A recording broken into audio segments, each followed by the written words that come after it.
Yeah. Here we go. What the hell? What the hell? What the hell? Hey, I apologize. My equipment was not working.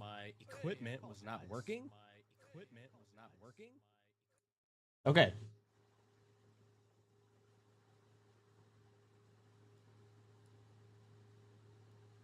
Let me redo the intro. What the hell? What is going on, chat? Yes, I am talking to you. There we go. Second time is the charm. We get a little Reacts Day going on a Monday night. A quick little stream.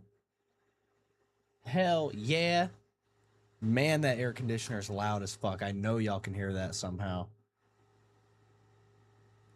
Dude, shut that off, brother.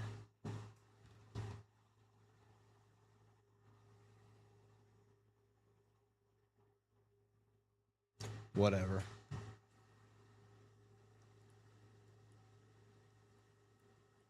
Test, test, test. Test, test, test. Test, test, test. Test, test. Ooh, little echo. I can't hear it. If it's terrible, let me know. But we get a little React Day. Let's go ahead and get into it. Let's run through these videos. Let's close this tab out. What should we watch first? I kind of want to watch this video first. Okay. Sure. It's been a minute. It's been a minute. Yeah, chat. So we're skipping. We're taking a break from 007, which I'm thoroughly enjoying, by the way. Okay. We'll get these reacts going. First video we have is my webcam's in the way.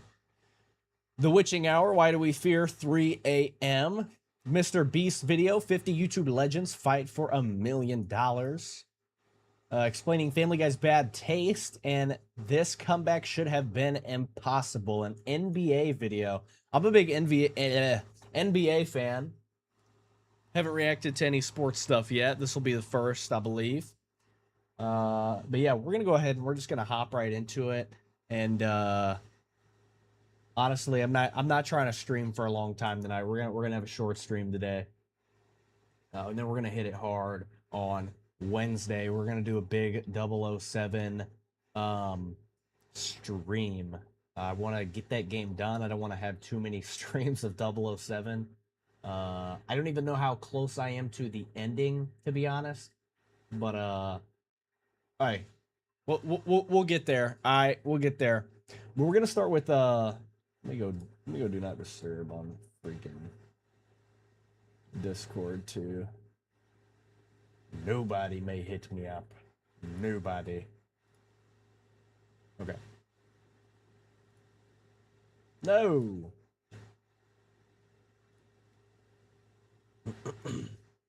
Okay. The Witching Hour. Why do we fear 3 a.m.? Why do we think we fear 3 a.m., chat? It's just dead middle of the night, right? Maybe there's something a little more to that we are unsure of. Let's find out.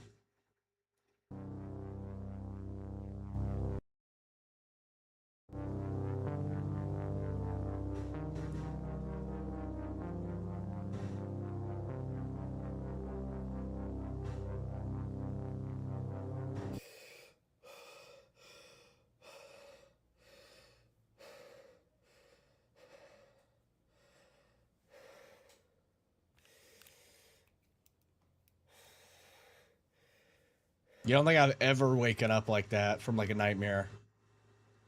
Ever. I've had like a little like,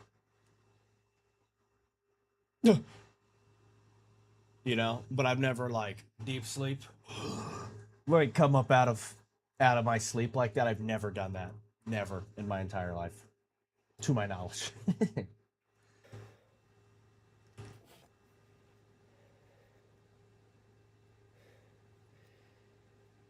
Oh shit. And the room filled with an aura that I couldn't explain.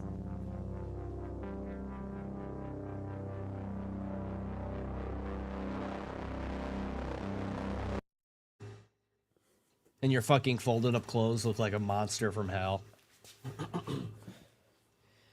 I think I'm gonna stay up for a bit. At least for another 58 minutes or so. Let's talk about the witching hour. Is the hour between night and dawn. It is the hour when most people die. The witching hour? Deepest, when nightmares are most real. The witching hour is the hour between 3 and 4 a.m. This is a time when the veil that separates our world from the supernatural is at its thinnest. It has roots in the Catholic Church. This is a time when the risk of demonic possession is at its highest. It's also a time when most people usually die in their sleep. And it's when most alien abductions supposedly happen. My introduction to the witching hour was in the 2005 movie, The Exorcism of Emily Rose. I was 14 when I saw this movie, and it scared me quite a bit. It was one of those movies that had me laying awake all night just frozen in fear, like any move I made might trigger something bad to happen. The movie's a courtroom drama about a Catholic priest who's charged with a negligent homicide after a woman named Emily Rose dies during an exorcism he was performing. As the trial goes on, we learn more and more about Emily's story. Her supposed possession starts when she mysteriously begins waking up every night at 3 a.m. sharp, at which point unexplainable things would happen to her. As her possession progresses, a lot of the people trying to help her also start waking up at 3 a.m. and they experience similar strange things. The priest tells us in the courtroom that 3 a.m. is a witching hour, and that demons use this time as a way to mock Jesus' death, which occurred at 3 p.m. Shortly after watching The Exorcism of So Emily it's like Rose, a religious thing. We got any religious people in chat? Can we confirm this? Is this something y'all know about? I watched the newly released 2009 movie The Fourth Kind, which is a sort of found footage mockumentary horror movie about alien abductions. The movie follows a psychologist in Nome, Alaska, whose patients are all experiencing the same strange symptoms. Eventually, the psychologist herself starts experiencing these symptoms. She starts having vague memories of dark shapes entering her room every night at 3:33 a.m. The Fourth Kind isn't a good movie, but its horror is really well done, and it certainly had an effect on me that night when I was 14. I had watched it with my parents while on a trip to our cottage, which was in a forest in the middle of nowhere, and I really mean the middle of nowhere. It was just down the road from one of Canada's dark sky preserves, which is a designated area for stargazing that's completely free of man-made light. Needless to say, I went to bed pretty scared that night. It didn't help the place I don't think I've ever been anywhere that was completely free of man-made light. I'm not gonna lie. I was in resembled the remote rural setting of the movie. Maybe I have, now that I'm thinking about it. Like, I didn't have trouble falling asleep, but I had a lot of trouble staying asleep. I kept waking up what felt like every few minutes. At one point I woke up, looked at the clock, and saw that it was 3:10 a.m., the witching hour. I started to get anxious. All the frightening things from Emily Rose and The Fourth Kind started flooding my head. But I thought if I stayed absolutely still, I might fall back asleep again. It was completely silent in the cottage, and I don't mean normal silence either. It was so quiet that my ears were ringing. And under that ringing, I started to hear whispering. I tried to ignore it, but I couldn't help but to focus on it. It remained consistent for about a minute, and then for 2 seconds it ramped up slightly, and then it happened. I heard a woman's voice in the room call my name clear as day. I immediately jumped out of bed and turned on the light, and of course there was no one there and the whispering stopped, but my heart was pounding. I went to the bathroom to calm down, but I couldn't fall back asleep. Yeah, we're up for the day. We're making Cheerios. I'm not gonna lie. Chad, have y'all ever had a paranormal experience like that, yo? Like, that shit is freaky as hell. Let me just tell a little story real quick, actually. Okay, and I wholeheartedly believe, I maybe not wholeheartedly, I think ghosts are real, low-key. Is that crazy of me? Is that stupid? I don't know. But look, when I was little, we lived in Georgia, right? We lived in like Augusta, Georgia when I was a young kid for a little bit.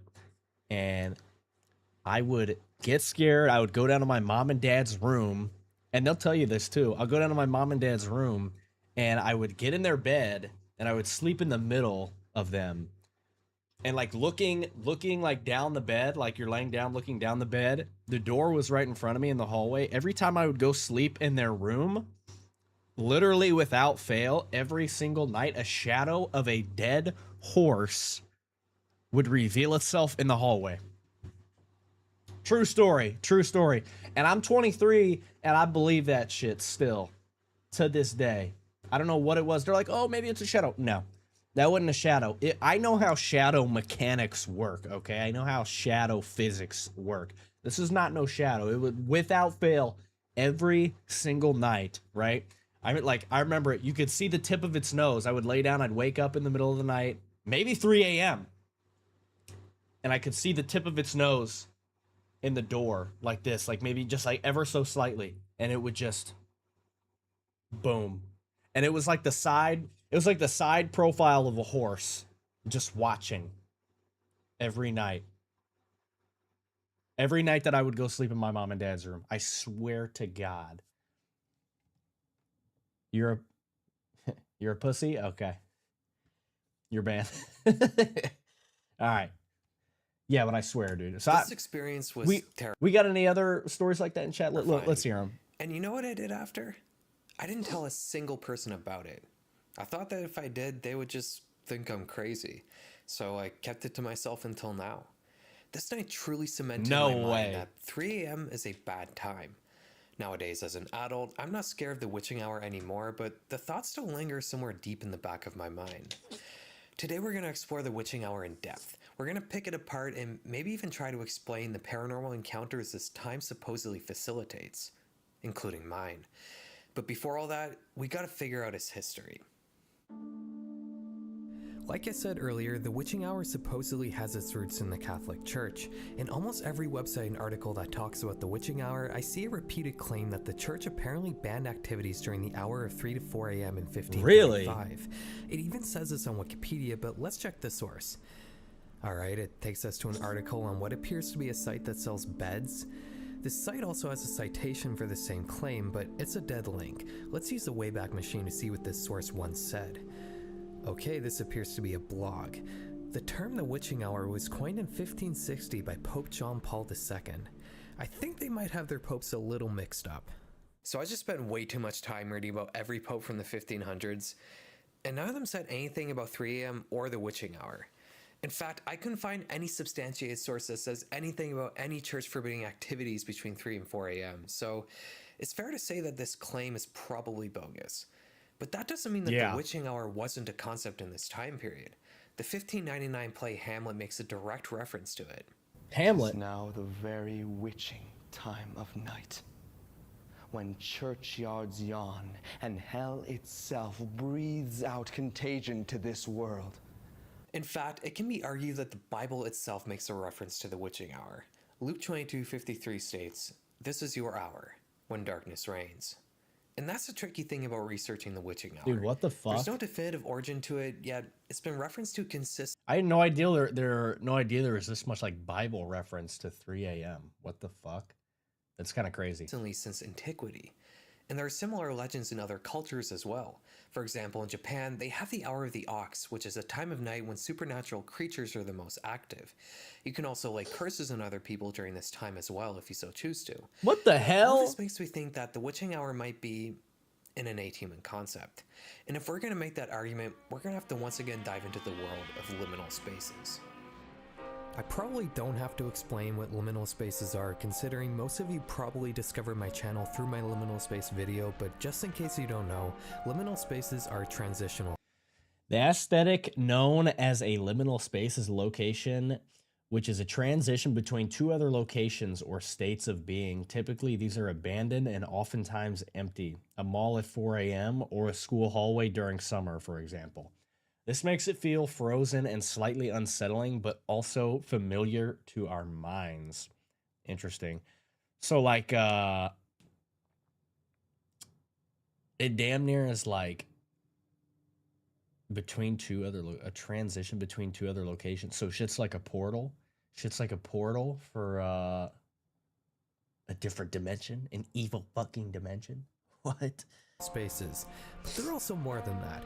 They can be something that's familiar to us that's been taken out of context. The screenshot of a Rick Astley music video. We're familiar with the music video, but not without Rick Astley in it. With just the background, the tone of the scene is completely different. I think 3 a.m. is the most liminal time of day. It's a time when the things we're familiar with in our daily lives take on different tones. Spaces we normally don't think twice about occupying suddenly feel more unpredictable or even dangerous. Normally I feel like it's probably just like deep rooted like survival instinct for like human beings, to be honest. Cause like, I mean, other species, like, it's dark outside, you can't see. Like, that's scary, you know, like inherently, right? So, and then maybe we wanted to, you know, fill the gaps with something that made sense to us. Or I don't know, something like that. Busy places become abandoned. It's the time of night that almost serves no purpose. Pretty much everything is closed, even bars and clubs. The only people who have reason to be out are people who work nights. If you were to be out during Yeah, it's low-key just the eerie feeling too. Like you go out in town or like a mall and like nobody's there. It's that can just be like unsettling, I think. And then that coupled with the fact there's no light. And then also like typically like I said, like that is like it's nighttime. Like you can't see, like inherently as a human being, like a primal instinct, like by nature we don't want to be outside at nighttime. Like we can't see things, and like nobody's around. The world is kind of like other animals too, like stuff's just not out. It's just like naturally an eerie feeling, you know. this time and you pass someone on the street, would you be suspicious of them? I probably would be, even though if I passed the same person during the day, I wouldn't think twice about it. I don't know, it depends. There's a common theme in the It depends liminal space where community you're of passing places them. at night, such as schools, beaches, gas stations, and forests. There's nothing particularly interesting about these locations except for the fact that they're places we normally only experience during the day. I think school is probably the most common example I see, and for good reason. I'm sure most people have at least one memory of being in school at night and thinking about how eerie it is. Now, I want you to take that memory you have and move the time back from 8 or 9 p.m. to 3 a.m. How would this space change? You would probably be the only person in the building. Even janitors wouldn't be around that late. And there wouldn't be anyone outside the school either. There wouldn't be any cars, pedestrians. You would be the only one out of the house. Now, if you live in the center of a huge city or something, then I'm sure there'd probably still be people out doing stuff, but maybe not in every case. This video here shows us the busiest tourist destination on the entire continent at 3 a.m. and it's almost completely deserted. Remember that this is how Times Square That's not that weird though, because like it's still alive. Like there's lights and shit on. Like normally that one's not as eerie to me. I'm not gonna lie, because like there's still like a couple people out there, still cars. Like there's signs of life here. Like this is not, you know. I think what he's more getting at is like you go to a school empty at night and like there's literally nobody there. Like not a soul. No car. You're the only car in the parking lot. The gym's totally empty. You don't hear balls bouncing. Pause. You don't hear balls bouncing. You know, no rustling in the hallways, no lockers closing. It's just silence, you know. This is not weird. I don't think this is weird. Times Square or New York, I don't think that's really all that like scary. Destination on the entire continent at 3 a.m. and it's almost completely deserted. Remember that this is how Times Square normally looks. Look, we can talk about how different and liminal 3 a.m. is until the witching hour is over, but I think to truly grasp it, we have to go and experience this time for Dude, film this shit at 3 a.m. Dedication. ourselves. Okay, so we're in the sort of like busiest... I bet he did, and I bet he just switched the clock. Dude had to keep switching it back. I fucked up the take. Take the clock back, 3:21. Area in my suburb, and it's like completely deserted. I don't know if you guys can see. Yeah. But there is basically no one here. This is weird because this is like you're familiar with it. It's somewhere like if it was, you know, somewhere that you're not familiar with and there's like still people around, like that's one thing. But this is weird. Like there's literally nobody there at all. Like this is awkward. Even if you come here at like midnight, Macy Perez is going on. There'll be some people, you know. There's a few bars here, and even those close at 2 a.m. At 3 a.m., there's just nothing. On September 8th, 2005, on this very road... See, like, I'm not even going out here to film this shit. I'm not gonna lie. Like, yeah, this is creepy. Not gonna lie, you're off at road too. And then I feel like what would make it even creepier, like what he was saying, like if a car just drives by, like, yo, don't turn around. That's my first instinct. If a car drives by, please don't fucking turn around. I beg you. 3 a.m. How's my day? My day was good. How about you? Walking home from this very plaza. Wait, what? 3 a.m. A woman named Jennifer Teague was walking home from this very plaza. We don't really know too much about what happened next, but Jennifer unfortunately never made it home that night, and her parents report her as missing the next day. Now, Jennifer's missing persons case was one of the most famous, not just in Ottawa history, but in Canada's history. It made international headlines for 10 days, until they unfortunately found her body in a park pretty close to here. Now, And you're just casually walking around the same area. Alright. what made Jennifer's case so infamous, firstly, is because she was the first murder to ever happen in this district since its inception. But it's not just that. She went missing on Jockville Road. Now, this road during the day is super busy. It's a through road. If you were to come here during rush hour, you would see cars backed up sometimes like the entire length of this road. So the idea that someone can actually go missing on this road is just kind of unthinkable. But at 3 a.m., the world is just different. Okay, so you might be wondering, did they ever solve Jennifer's murder? And the answer is yes, they did, in a really unusual way. So, about a year after the crime in 2006, a man named Kevin Davis decided to take some magic mushrooms. He then went out to Fallowfield Road, which is a road not too far from here. He got out in the middle of the road, was blocking traffic. He took off all his clothes and started screaming at the top of his lungs, "It was me! I did it! I killed her!" Bro, The police what picked the him up, fuck? and naturally they asked, "Who'd you kill, Kevin?" And Kevin said, "Nobody. I was just high on magic mushrooms. I didn't even know what I was saying." So the police let him go. They didn't have any evidence, but they marked him as a suspect. That didn't matter though, because shortly after, Kevin went back to the police station and confessed everything. He had killed Jennifer Teague for basically no reason. He just wanted to kill someone.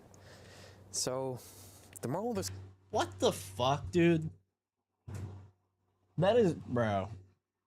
story is... Why? Drugs are good. They make you into an honest person. Alright, so I was thinking, what else can I actually do at 3 a.m. that's not just walking around outside? And unfortunately, my options are pretty slim. I could go to like McDonald's or something, but I kind of don't want to go to McDonald's. So I was looking it up, and apparently all the bagel shops are open 24 hours a day for some reason. For some reason. For some reason. Check, can you hear that fucking air conditioner, bro? That shit is so damn loud. Fucking air conditioner, bro. That shit is so damn loud. Yo, shut that shit down, bro. I'm busy. Knock it off. And so, yeah, let's go get a bagel. Better get some cream cheese for Carolina.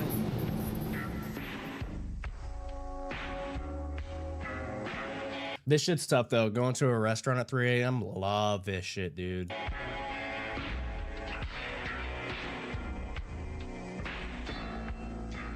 But if you work here, I've never worked a job where I had to pull a night shift, but if you work here and you see a dude come in at 3 in the morning, that's when it's like 2 a.m. Okay, 3 a.m. That's dead. That's dead middle of the night, dude. That's when you start having thoughts about customers at 3 a.m. Unless they're like clearly like a shift worker or something like that, you know. But this dude comes in, he's got the glasses on, he's put together. It's like, dude, what the fuck are you doing here? And then you come in and you order some sus shit. You order, what was that? 2 whole wheat and 2 white bagels. Where you going with this? Huh? I'm immediately like, okay, you have someone hostage and you're feeding them. They're in your basement and you're feeding them. You came here to feed them. But you can't say that.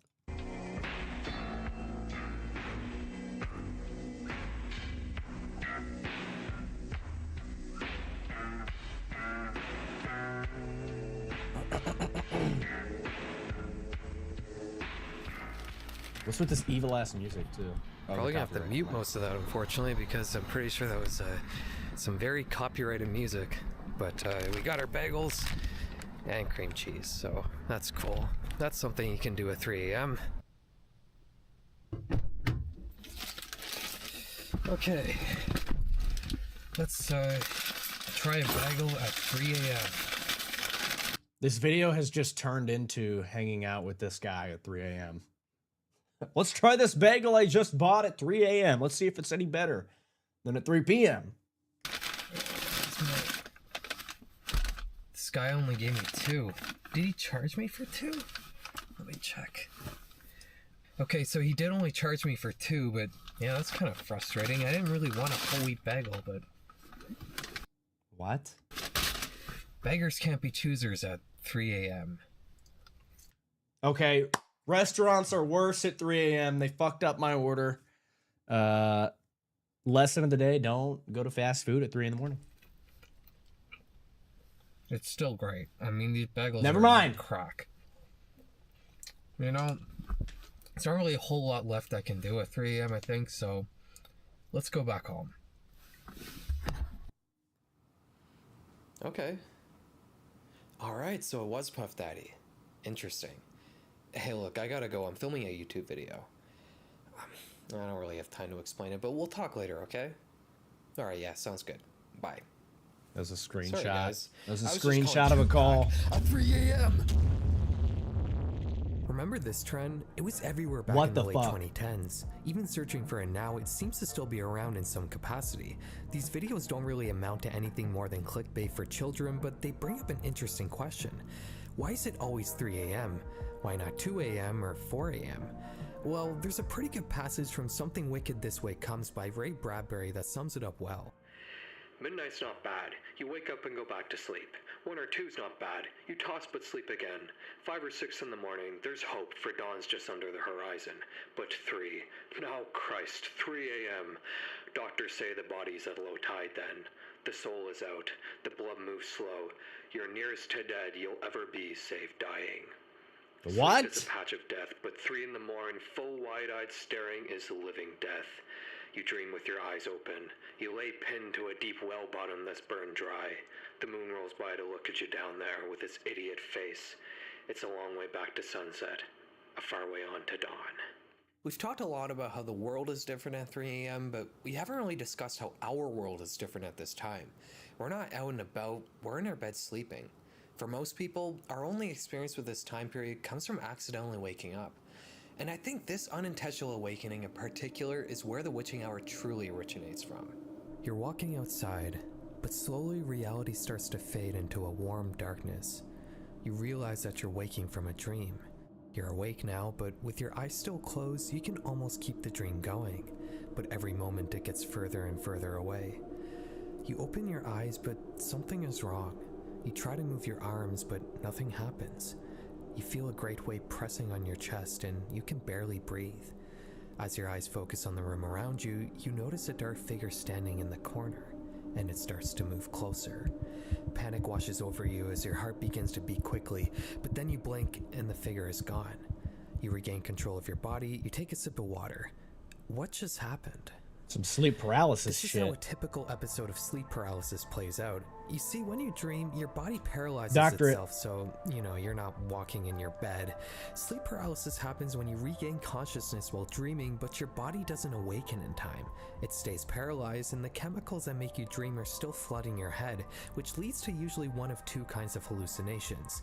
People usually either hallucinate dark figures standing in the room around them, or they hallucinate a dark figure sitting on their chest. The former can be used as an explanation for many alien abduction experiences, and the latter can be used to explain demonic encounters, particularly with succubi and incubi. The interesting the thing fuck, is, you yo? don't necessarily need to have a sleep paralysis episode to experience these sorts of hallucinations. In the average sleep schedule, 3 a.m. corresponds with the peak of melatonin in your body, and is also when REM sleep is happening. And why the fuck are we always waking up at 3 a.m.? What the hell? sleep, or rapid eye movement sleep, is a part of the sleep cycle where your body truly gets its rest, and it's also when dreams occur.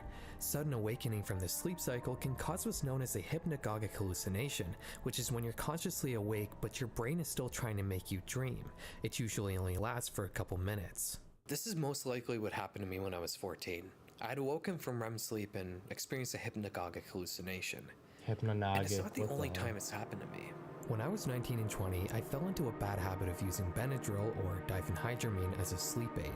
I would take 2 pills every night and my sleep schedule was awful too. Dude, I was in night? college and most of my classes were late in the day, so I would go to bed at like 3 a.m. and wake up at noon. Benadryl is great at getting me to fall asleep, but it also disrupts your sleep cycle.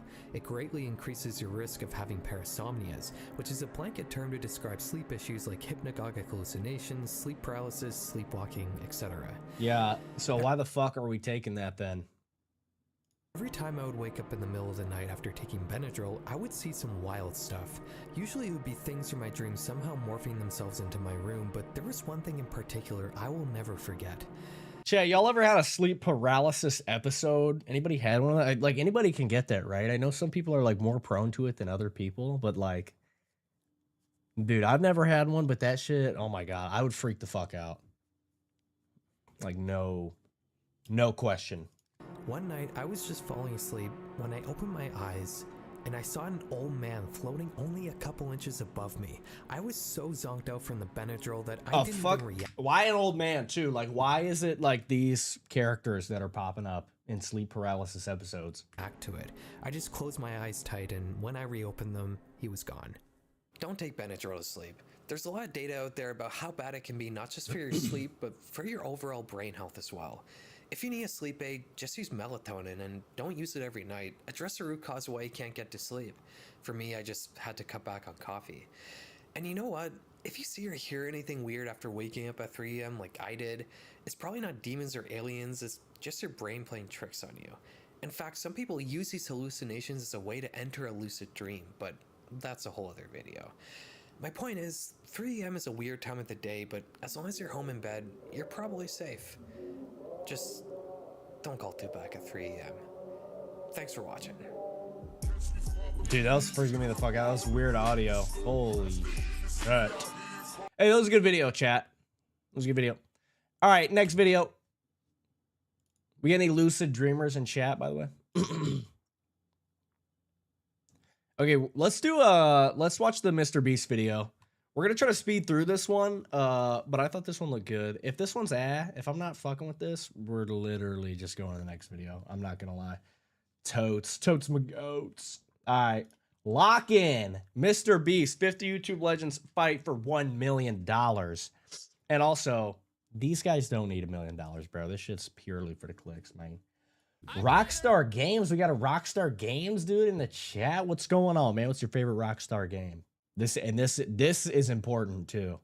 Careful how you answer this one. 50 YouTube legends, and whoever leaves this group last wins $1 million for their subscribers. These creators build YouTube into. I wonder if they go on this for GTA 6. Yo, same. Well, right now it's Red Dead 2, but I think it'll be GTA 6 when that shit comes out. That's fair though. Yo, Rockstar Games 1, 2, 3. Thank you for the follow, brother. Some of these people I haven't seen for over a decade. These are like the Speed and Kaisen ads, but of like 10 years ago. At least 10 years ago. 15 years ago.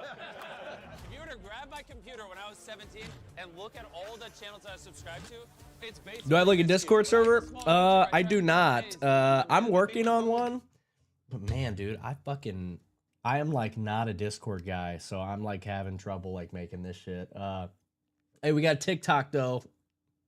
Yeah. We got TikTok link on the Twitch channel and a YouTube. Can I join now? At one point, you were the 5th most subscribed to channel on all of YouTube. Yeah, I'm probably the biggest fall off in this whole box. Maybe Damn, ever. that's crazy. I think ever. Fred here was the first. Do I got the Discord app? Yeah, I got the Discord app. If they haven't unsubscribed by now, they deserve $1 million. You guys watch Fortnite videos, but back in the day, we used to watch Call of Duty videos. These guys ran YouTube 15 years ago. Chad is one of the Facts, dude. of YouTube. It doesn't become I never really got into like the phase like Call of Duty stuff. Like I played Call of Duty, but I didn't really get into the whole like competitive Call of Duty gaming scene. Like the trick shots were cool, the edits were cool, but like I didn't really get into it that much, to be honest. Than that, I created the stage, and they brought the talent. Without these creators, I wouldn't be where I am today. So to celebrate us hitting 500 million... Hey, I like that too. MrBeast showing respect to the guys who came before him. W MrBeast. subscribers, this is my way of giving back to those who They built the inspired me. platform. If you didn't make YouTube, I'd be working at Walmart right now. All right, let's get this started. I fuck with that. Add on Discord. Hey, you're not gonna be one of those guys who tries to play my agent, are you? I just want to make sure. Lamborghinis, one of which is made of cake. To move on, just choose one of the real Lamborghinis. Oh, they're going. They didn't even let me finish. Well, be careful which spot you choose. Because if Hell you no? choose the Okay. cake Lamborghini, you'll be eliminated. 5 looks like cake. Wait, what the fuck? Looks like cake, no? I'm going to go 3. Wait, They're not 3? getting in the Lamborghini, right? Gotta be 4. I think it's 4. Bro, I cannot tell. I can't either. I can't tell. 4. I think 4 is cake. Yeah. I think it's 2. No, 5's cake. And they all look the same, right? So it's like, If 3 doesn't look like cake, No. Why you say it like that? There is no way to tell. there are ways to tell. Yeah? Jimmy, I have a red Lambo and I can't tell. Whoever did this is a perfectionist. They all look so real. I don't know anything about Lamborghini. oh shit, they're okay. One's fake. Okay, I totally missed that. Low key. Particularly delicious. There's something about the reflection of no. Chat, which one do we think is fake?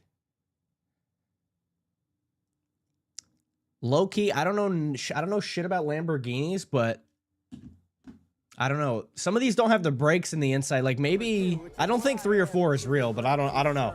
It's 4, Jimmy. It's 4. The windows are not as shiny as the other ones. They're not reflecting the light as much as the other ones. The windows are like not quite right. Something's off. Are we cooked on 4? I think we are cooked on 4.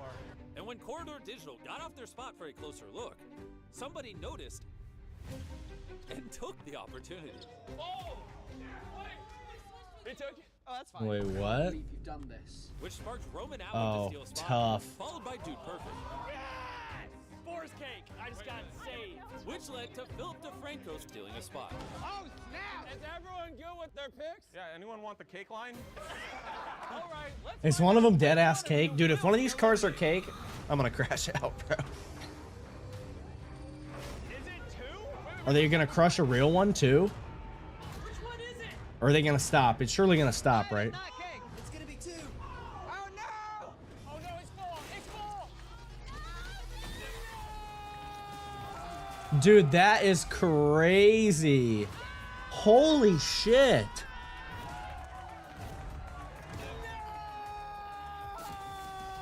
What? Dude, someone really baked that whole ass car, bro. It was kind of tasty, so I didn't know. No, you have all now been eliminated. And for those of you that remain, your teams for the next game have now been decided. Change the floor. You are now all teammates. I think you can tell we're gonna be taking a trip down memory lane. What are some other big trends that help shape YouTube? Slime. Ice bucket. Slime. Bring it on, Cinnamon challenges. Facts. I remember that. YouTube video without water bottle flips. Muffin Man baked that car. Dude, seriously. I'm like, how you got the time for that shit? In YouTube history. I get, hey, you got those MrBeast dollars, man. You bet to bake whatever. Play bottle flip. So you kind of know this. Oh yeah, as long as you don't go up there and choke in front of everybody, you'll be. Bro, Rice Gum, dude, Rice Gum had a fucking generational fall off, bro. I've not heard that name since genuinely probably like 2017 or something like that. Good. Did you or no? Yes, I did. A billion views on water bottle flip trick shots. What advice do you have for your team? Well, I was telling him the worst thing you can do is under rotate the bottle. One at a time, someone from your team's gonna come up till they land a water bottle flip. The first 3 teams that have all 10 players land a water bottle on this table will move on. The final team will be eliminated. Oh, shoot. Always something, Jimmy. All right, For real. go! Okay, who's gonna? Oh, W. Green's falling behind. You're good, Roman Atwood? Dude, he looks so different. Every team is on the board with Was that him or am I tweaking? pulls to the lead. Oh, let's go. Come on, Casey. King listen, Bach. I grew up watching your vlogs. They're a big inspiration for me. Jimmy, you're distracting me. Casey, you're letting childhood me down. You were my hero when I was a kid. Why can't you land a water bottle flip? There we go. Come on, let's go. Come on. that, Orange takes the lead. We're cooking. This is Lloyd from Epic Rap Battles of History. Bro, we used to jam out to those in my middle school. Yeah, we all jammed. Got it, yeah. Let's go. W. Dude, this shit's so cake. They have jelly? This is Dude. from Vanos. No way! Evan! Yo, W Vanos. He's probably like a top 5 most watched YouTuber for me. He's locked in, dude. He's winning this shit. It's music now. Can I play one of your songs? Yes, you can. Play one of his songs. Vanos is really struggling right now. Is this gonna get me fucking copywritten though? More flick on the wrist. Just do it. Fuck it. Whatever, chat. This is so freaking stressful. Dude, Roman Atwood is old. Sorry, bro. 50? Damn. You 50? Damn. Was that Wildcat too? They got Vanos and Wildcat? Yo, that's tough. Not Ali A. Chad, are we serious? Back in this now, but Orange only has one left. There we go. Orange team is He was like only like popular for like that 2018 Fortnite episode, I feel like. Does anybody watch Ali A still? And he's wearing his hat. keep going. 2 more teams still move on. Green is at 7 now, back to back, and Pink is right behind them. Chocolate rain. Oh, you good? You sure you're good? I'm good. Okay. Let me know if you need anything. Ava, you have to land this now if you want to give. Holy shit, she's so bad. Oh my god. Yo, guys, hurry up, man. Take. More flick. It's not flipping enough. Right there. Green has 1 left. Holy This hell. is more stressful than reporting the news. Yep. Pink has 2 left. Flick it more. Oh, you missed the table. You got it, Devin. Yes, last one. A little harder. Got this. Nice.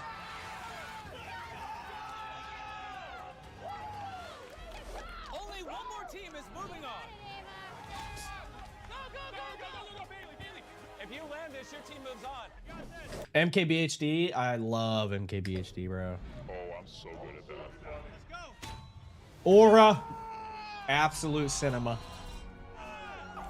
Oh wait, did he just lose it for his team? No, he won, right?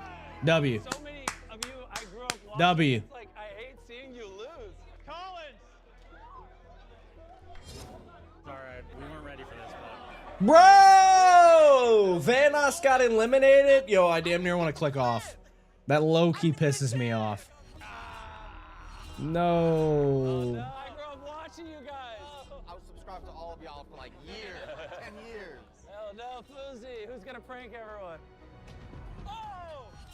And he didn't even land it. Switch the floor back. I'll give you some time to chill. What challenge are y'all gonna throw at us next? Whatever it is, we're ready for it. That looked familiar. Winning just seems a bit unfathomable right now. I think that I would worry about Ali A and Jelly. Hey, everybody, can I have you around the money? This next Dude, I had like a very brief Jelly, like damn near like watching every video phase. requires a little bit of setting up. Bring in the curtains. Those GTA videos. Does he still do that?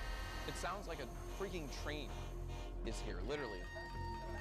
Was it like a hearing a challenge? I feel like they're making noise just to make noise. I think they're messing with us. We've been hearing weird sounds. Honored to be considered a YouTube legend. It feels like some sort of weird high school reunion. Okay, Wildcat's our runner, bro. We're rooting for Wildcat. Okay, Wildcat's still here. 5 million subs. They didn't put Vanos and Wildcat on the same team. That's kind of fucked up. This deal. You're at 500 million subscribers.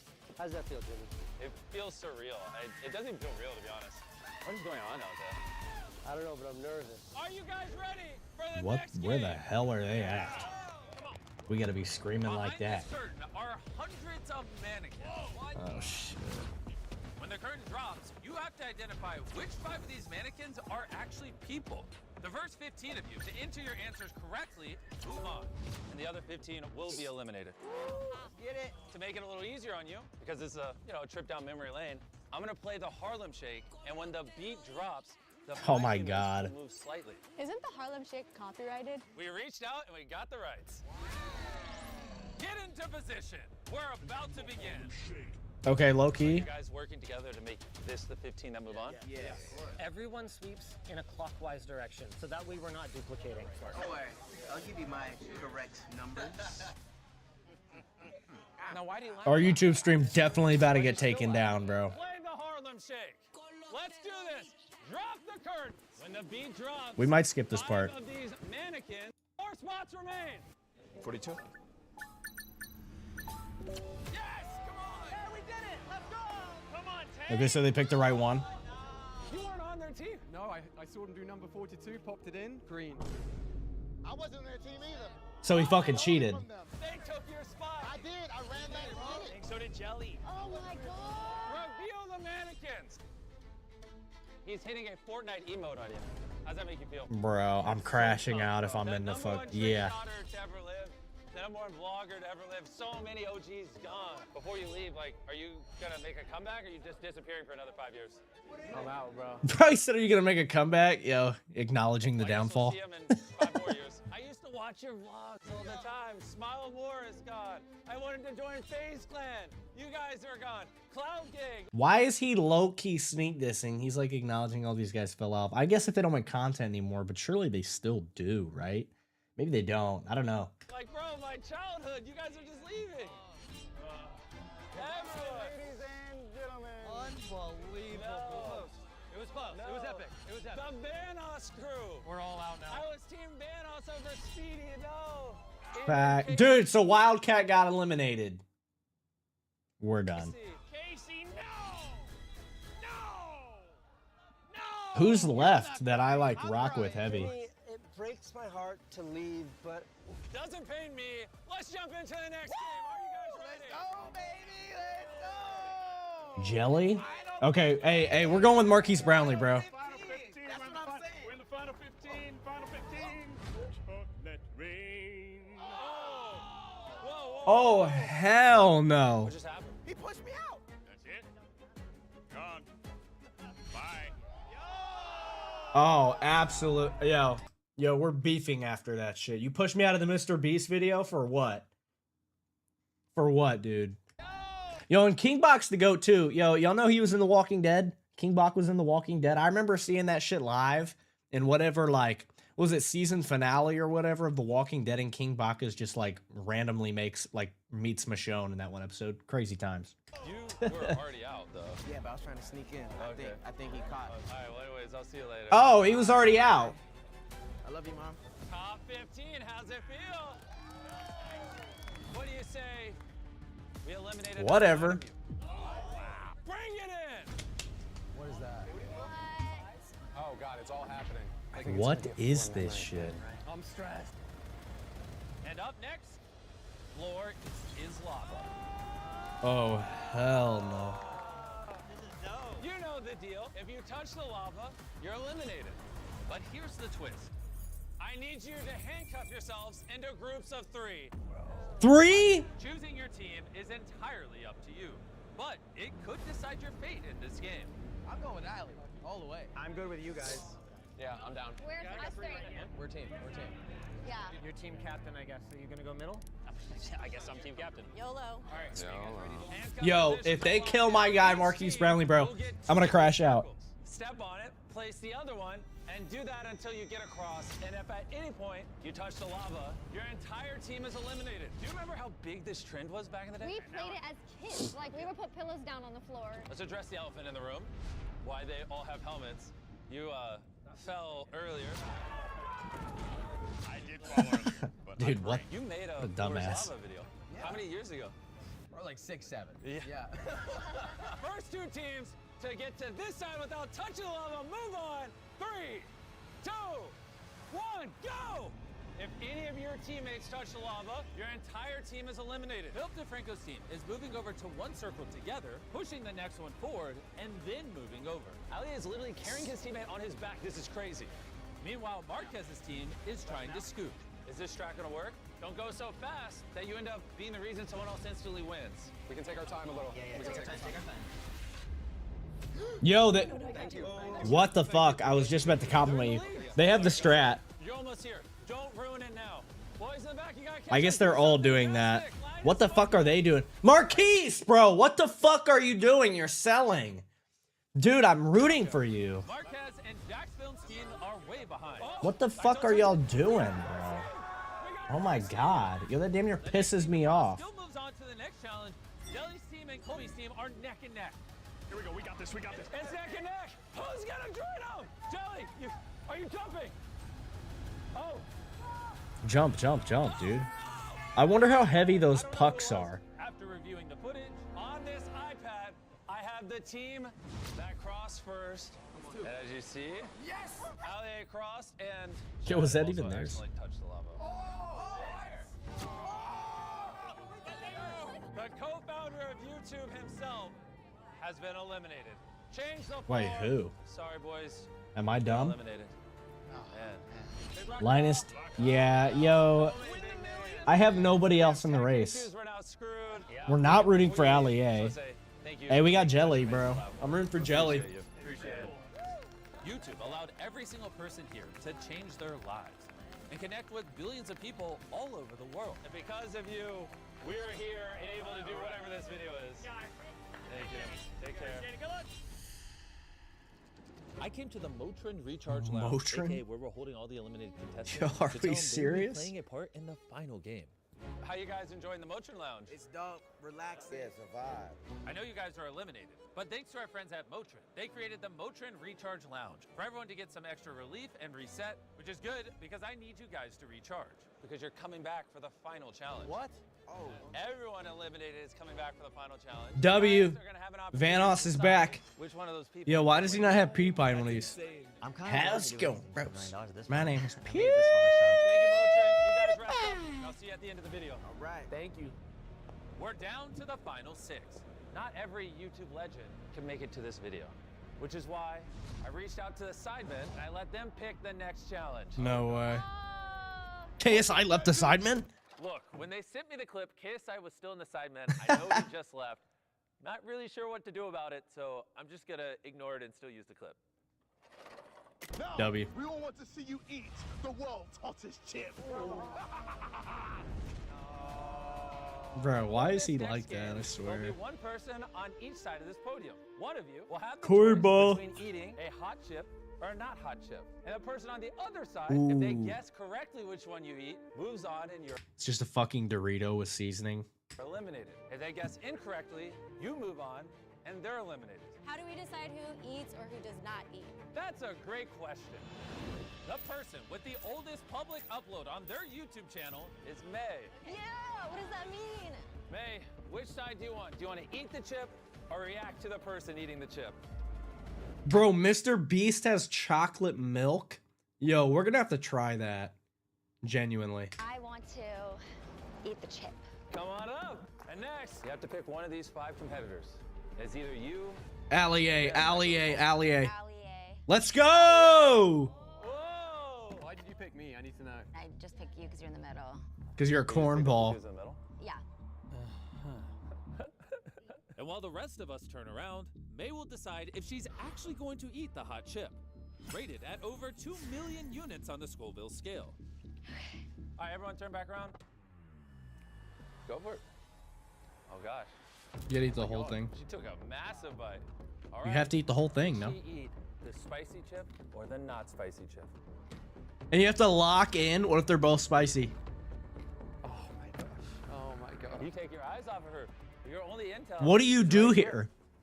Look at her face. I Just genuinely tell me don't know. anything. Because what if she's like just, what if she's faking the micro, like, what do you call it? Fuck, I don't know. She's poker facing it. She looks like she's struggling. Like mentally? She looks like she's focusing too hard on trying to make it look like it's not spicy. Oh really? I'm gonna go with just a logical answer because I really can't get much from her. She's gone for the non-spicy one. Your final answer is non-spicy.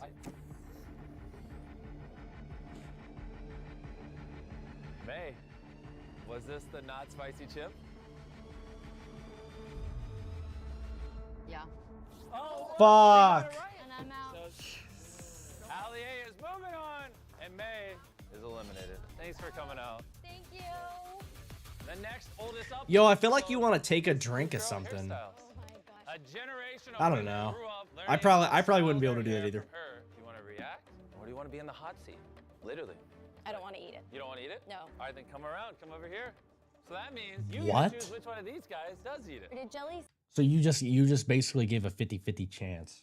say that he likes hot stuff? I don't mind it. He doesn't mind it. Oh, yeah, that's such a nonchalant answer. Bro. Quit, Okay, bro. you gotta pick. Evil. Let's do it. All right, take a look at which one's which. Okay, whenever you're ready, it's the Jelly Show.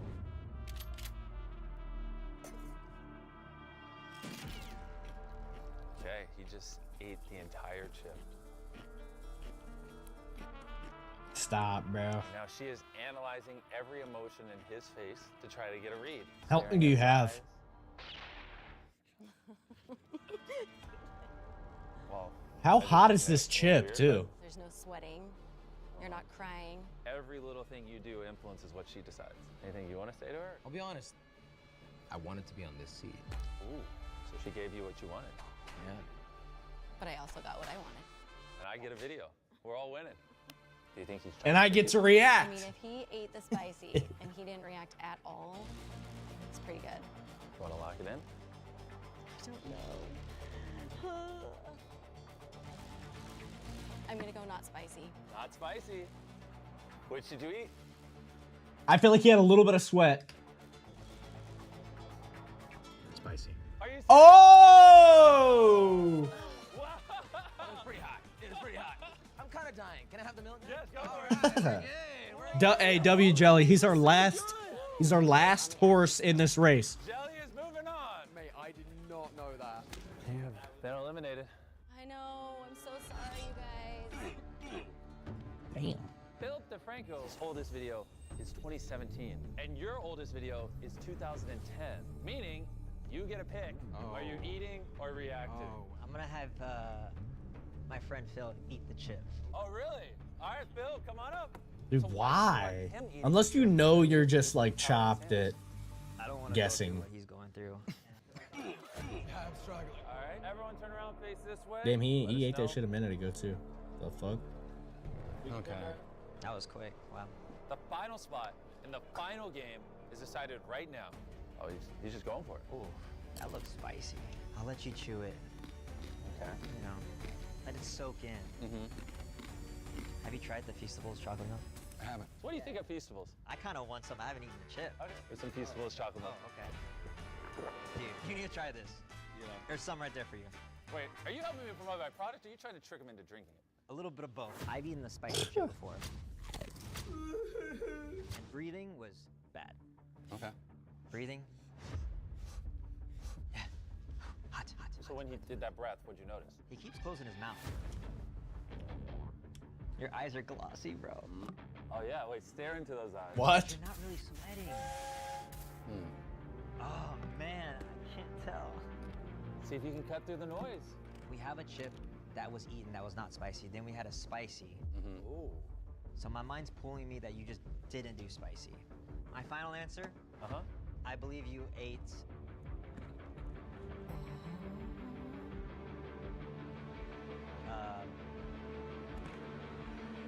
the regular chip. Spicy chip. Damn. You're dying right now? No. I was on hot ones, man. It was easy. Ooh, he had training, chat. I love spicy. I need to feel it. All right, JC. No milk? No, I'm good. What the fuck? Oh wow. Look at Chad? And you three will be competing in the final game for $1 million from one of your fans. Insane. If I manage to get the $1 million, I'd love to give back to my community through gaming equipment, gaming consoles, for those that aren't as fortunate. I think I'd take $20,000, split it across 50 people. I would rebuild the entire video that we're doing right now inside of a video game and let my community battle it out. Probably get $50,000 away at a time.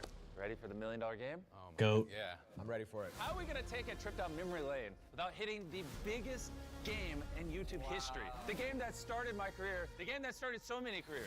What? Bring it in! What is it? Minecraft? Yep. In this game, you will have access to a bunch of Minecraft building materials. Oh my goodness. Minecraft is the most popular video game in the world and was actually my first video on this channel. It shaped the platform into what it is today. How many Minecraft videos have you made? Probably 2,000. How many have you made? Probably 2,000 as well. How many have you made? 0. Okay, well, you have 1 hour to build the best Minecraft house you can, and then we will bring back all of the eliminated YouTubers from this video to vote on the best build. Whichever one has the most votes will win their fans $1 million. Damn, I feel like that's not enough blocks. All right. I guess they're doing a small house though, right? Not one they can actually get inside. Begin building. Taking 5 at a time. Wow, Phil is getting right into it. I have an idea, and that's to build a treehouse. That would be amazing. You want the person to be able to come in and it feels nice on the inside as well. Hey guys, don't forget to look at Dude, you're not getting in that. Look at the size of the door. everything inside their chest. We've got some fences, we've got some flowers. Everyone is super locked in on their builds right now, but honestly, all of them have a long way to go. They're fucking duct taping shit. Oh no, oh no, oh no. Is it like this Oh, now? I no, can kick oh, no. yours up. Oh, you don't. You got nothing. I'm chilling, I'm chilling. You got nothing. $1 million on the line. Will some rose bushes meet? My son will be very happy. Not just because it's mine. I feel like Jelly's selling, trying to do a treehouse. Craft, but he is a big gardener. I try to play with my kids. They run circles around me, and they're just like, Dad. I underestimated how long it would take to put the blocks just together. Half the time has gone by. Ali's getting there. Bill has a fortress. Yep, and he wins. He wins. Jelly maybe has a tree. I don't know what Jelly's trying to pull off here. I'll be honest, I don't know what that is either. I'm gonna be honest. Me neither. That's good news. Yeah, Okay. so you lost. And while they're building, Okay, wait, I see the vision. That could be tough. We'll be right back. Neil. Jimmy, good to see you. We have a special surprise to celebrate. What is this, a 500 sponsor? million subscribers. Oh, 500 million? Holy shit, I didn't even know he hit that. Whoa. Oh my gosh, and it's our color. Yo! Thank you, and obviously, thank you to every single one of you that subscribed. I mean, I have a lot I want to say, but I'll save it for the end of the video. For now, let's go see who wins. Dude, that's a crazy play button. That shit is tough. Not finished. YouTubers, you officially have 5 minutes remaining. This is little Jimmy the Bee. Oh, this is the bee's house. If you'd build a regular house, it's harder to stand out. Jelly, yours looks sick. Think so? Yeah, looks good, mate. I'm a bit worried. Me and Phil's are very close. Jelly's is unique. I think it just comes down to personal taste. Everyone, you have 1 minute. One of these builds will win $1 million for their subscribers. Oh, crap. When that timer hits 0, no more stacking, no more laying, no more moving, no more anything. 10, 9, 8, You didn't even finish the roof, bro? Are we dead ass? 4. At the beginning of this video, we had 50 YouTubers that shaped this platform to be what it is today. But now, there are only 3, 2, 1. Oh, you got it. Up, no more touching. Okay. The builds are final. He like kind All of the finished it. eliminated YouTubers to vote. I don't know. He has a flat Who top do you roof. think's gonna win? I feel like that. Wow. Yeah, no, I underestimated. That's actually kind of tough. I'm not gonna lie. Better to give the first vote than Captain Sparkles. 'Cause it's different. Minecraft YouTuber to ever live. Goat. First one. How many I hours have you spent hear. on Minecraft? Like a I don't know year. the words. So you are more than qualified to judge Minecraft houses. I've seen a few. Come on up here. We'll start with Jelly. Welcome to my Minecraft build. This right here is treehouse. Okay. Yeah, we do have an entry. So for example, any foxes, right, or any squirrels that want to go up into the tree, we have a beautiful ladder with an entryway on the side. No squirrels in Minecraft. You're done. Now let's hear it from Ali. Trees on either side, some plants on the outside, and if we make our way in, we can close the doors, keeping the mobs out whilst we stay inside and let the night cycle pass. And then when the mobs are gone, we open it back up. And your door falls off. Yes, sir. The one with the least Minecraft experience. Have you played Minecraft? So actually, that's why this is this build, right? So I have maybe 40 logged hours. My son loves to give me crap. He yelled at me when I used the wrong wood, and so even this is like just for him. This is pretty much our first build together. Oh man, this is a tough decision. I'm impressed. Which build did you like the most? I think Allier has the most impressive structure. Yes. 1 point for Ali. And as more and more Okay. YouTubers cast their vote, Philip DeFranco. I gotta go with Allier's a house. vote for Ali. Oh yeah, He- Phil. I'm gonna go with Allier's house too. No jelly builds? Ali. I've got to go with Phil. I'm giving it to Allie. It seemed that some of them preferred the structure. Hey, I low-key called that though. Architecture. That's where I switched up, but I low-key called that. Others liked Phil's connection with his son. I gotta go with the feels, dude. That means a lot to me. I'm gonna go Phil as well. Like the story, just like it's just so touching. Like with your son, you built this thing, and he's gonna see this video, and yeah. I think out of all the 3 builds, I like Jelly. So Jelly. W. First vote, my brother. Yeah, you got my vote. Thank you, bro. All right, out of 31 votes, Jelly has 1. So honestly, I would just leave with them. Listen. I told you, I felt like he was selling with the treehouse, because I like, dude, that's hard to do in real life. Okay. I was like, okay, I need to do something unique to try and stand out. I know, but you know, and it didn't work out. But Phil and Allie were virtually tied. He's coping, chat. I pick Phil. Allie has got this in the bag. And I have to give it to Philip. Allie. Dude, this close. I have to go with Allie. I'm sorry, Joe. I'm sorry. Purple flowers, what I saw first, and purple flowers remind me of my cat Nyla, who just passed. Oh my I love God. yours, and I picked Shut up. We don't care. Literally don't care. I'm looking at a tree with torches on it that's about to burn down. A house with no lighting inside that's gonna spawn zombies and kill him. And then this one that works. Yo, Unc knows ball. Unc knows ball. I don't know who that was, but he knows ball. I'm gonna go with Phil. I'm gonna vote for Allie's house. Phil's got the biggest house, so it's easy for me. I'm gonna go Phil. And with all the votes cast,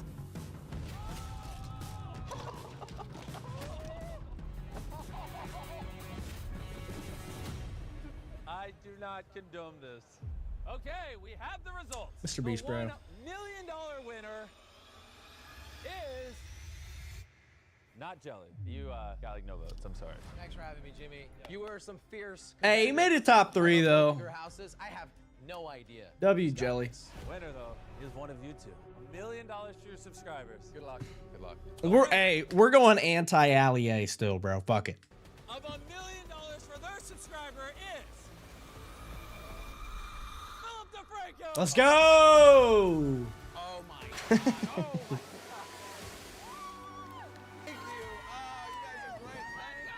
Aura.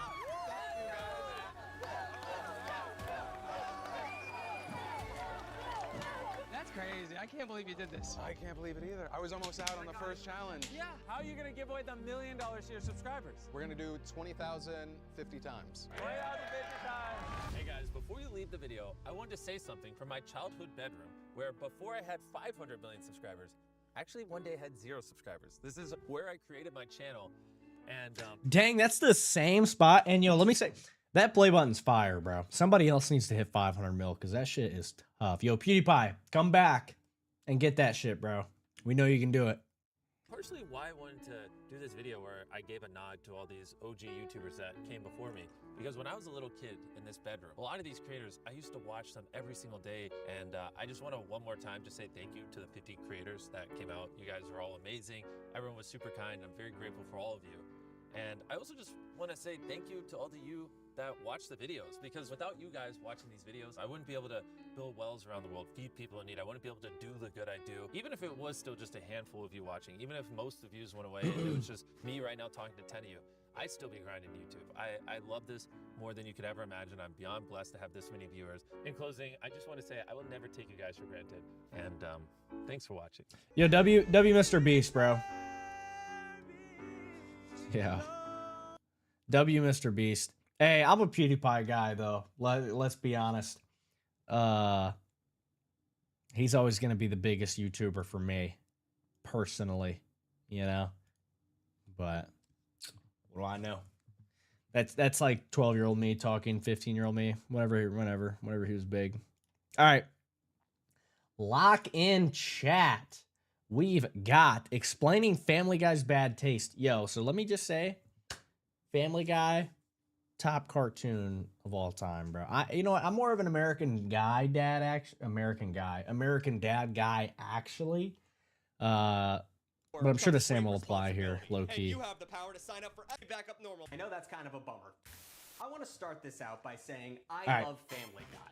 and I know that's kind of a bummer to hear. But I'm not some dope who thinks they're doing something amazing. Family Guy is lowbrow, bottom of the barrel, low-hanging fruit type comedy, and I just like it. I like it. Something you want popcorn instead of filet mignon sometimes. Yup. And honestly, I'm a little embarrassed to say that I enjoy it in a mixed company because one, it's for boneheads, it's for dum-dums, which I am one, and two, it has offended pretty much everyone at this point. But when creator Seth MacFarlane was asked how Yo, everything Seth MacFarlane has like been a part of that I know about, fire. Family Guy managed to survive in an era where viewers seemed I need to watch the TED TV show, by the way. I've heard it's sick. primed for outrage, he basically just rejected the premise of the question. Instead, referencing comedian Anthony Jeselnik, who in turn was referencing artist Andy Warhol, MacFarlane answered, "Comedy is the art of getting away with it," which is what every open micer who says the N-word is also hoping to be the case, but they're just shitty comedians. And to me, that's the secret sauce of the show Family Guy. There is no agenda, there is almost never a meaning. It's just fantastic comedy writers making you laugh at the most outrageous things they can think of. And for the most part, that has worked. Family Guy has been getting away with it since 1999. The show's success doesn't come from biting social commentary or enlightening subtext, it's just straight up funny. But sometimes, Damn, I'm when you so stop to chopped, think chat. about what It's not you even actually funny. just laughed at, you come to wonder, is a scene where Walt Disney forces Minnie Mouse to unrobe in front of him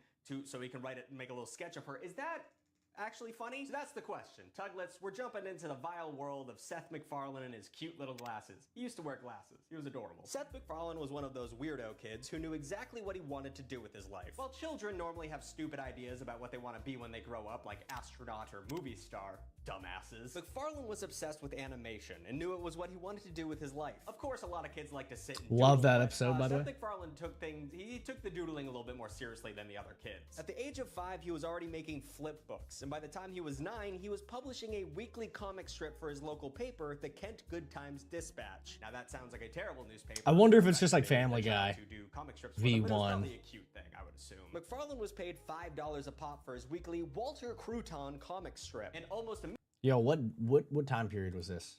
immediately, the comic strip gave him his first taste of controversy, which he would then taste a bunch of times when he starts Family Guy. The Walter Crouton strip in question featured a kid kneeling at the altar taking his first communion, and the caption said, "Can I have fries with that?" Seth MacFarlane, how dare you? Okay, first of all, that's pretty funny for a kid. That's smart. I think that's fun. But a local priest was offended and actually wrote MacFarlane an angry letter that said, Oh my "Shame God. on you for insulting the almighty God and those who love him." God, can you you suck. Dude, get out of the fucking paper, bro. Like, close that shit. What are you talking about? What are you talking about? Imagine being so pissed off you wrote a little kid a fight. You are a whole ass priest and you wrote a little kid a letter. How godly of you. What are you talking?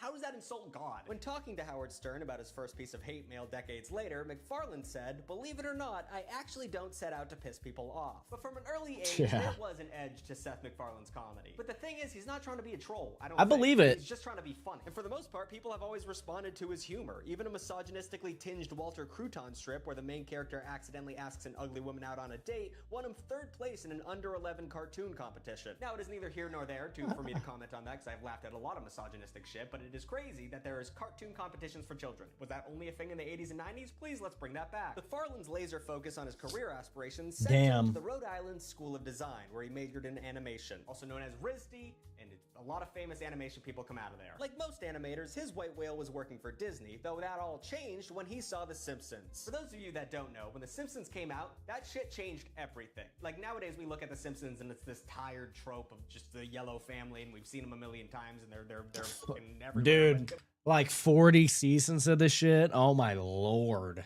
When that came out, like a dysfunctional family actually doing some, like an alcoholic father, like that was crazy at the time, especially for animation. His mind was blown, and the young animator marveled how in every way, quote, writing-wise, production-wise, timing-wise, and animation-wise, The Simpsons rewrote the rulebook. Now he felt inspired to tackle more adult themes in his animation, which brought us to The Life of Larry. This show was basically the prototype for Family Guy. There was a slob husband, a patient wife, and even a talking dog. It's not a Seth Hell MacFarlane yeah. idea without something talking talking that shouldn't talk. His professor was impressed and submitted the film to Hanna-Barbera, who gave McFarlane a job working at Cartoon Network. McFarlane worked on several classic 90s cartoons like Dexter's Laboratory, Cow and Chicken, Really? and Johnny Bravo. And even though this was I did not know that. of his childhood Dude's a dream, legend. an animator for Cartoon Network, his sights were set a little bit higher. In Seth MacFarlane's own words, I really wanted to hear cartoon characters swear. He managed to get a pitch meeting with Fox, and the timing could not have been better. The Simpsons, That's King of the fair, Hill, and low-key. South Park were all opening the door for edgier adult animation. Fox gave MacFarlane $50,000 to produce a pilot, and he pulled from his Life of Larry universe to create Family Guy. Within the first minute of the pilot, the show already announces what it's gonna be, with a cutaway gag that makes fun of retro pop culture with a violent take on the Brady Bunch, and then ends with a bit about the Aunt Jemima syrup brand mascot that turns into a joke about religion by calling her Jemima Witness. So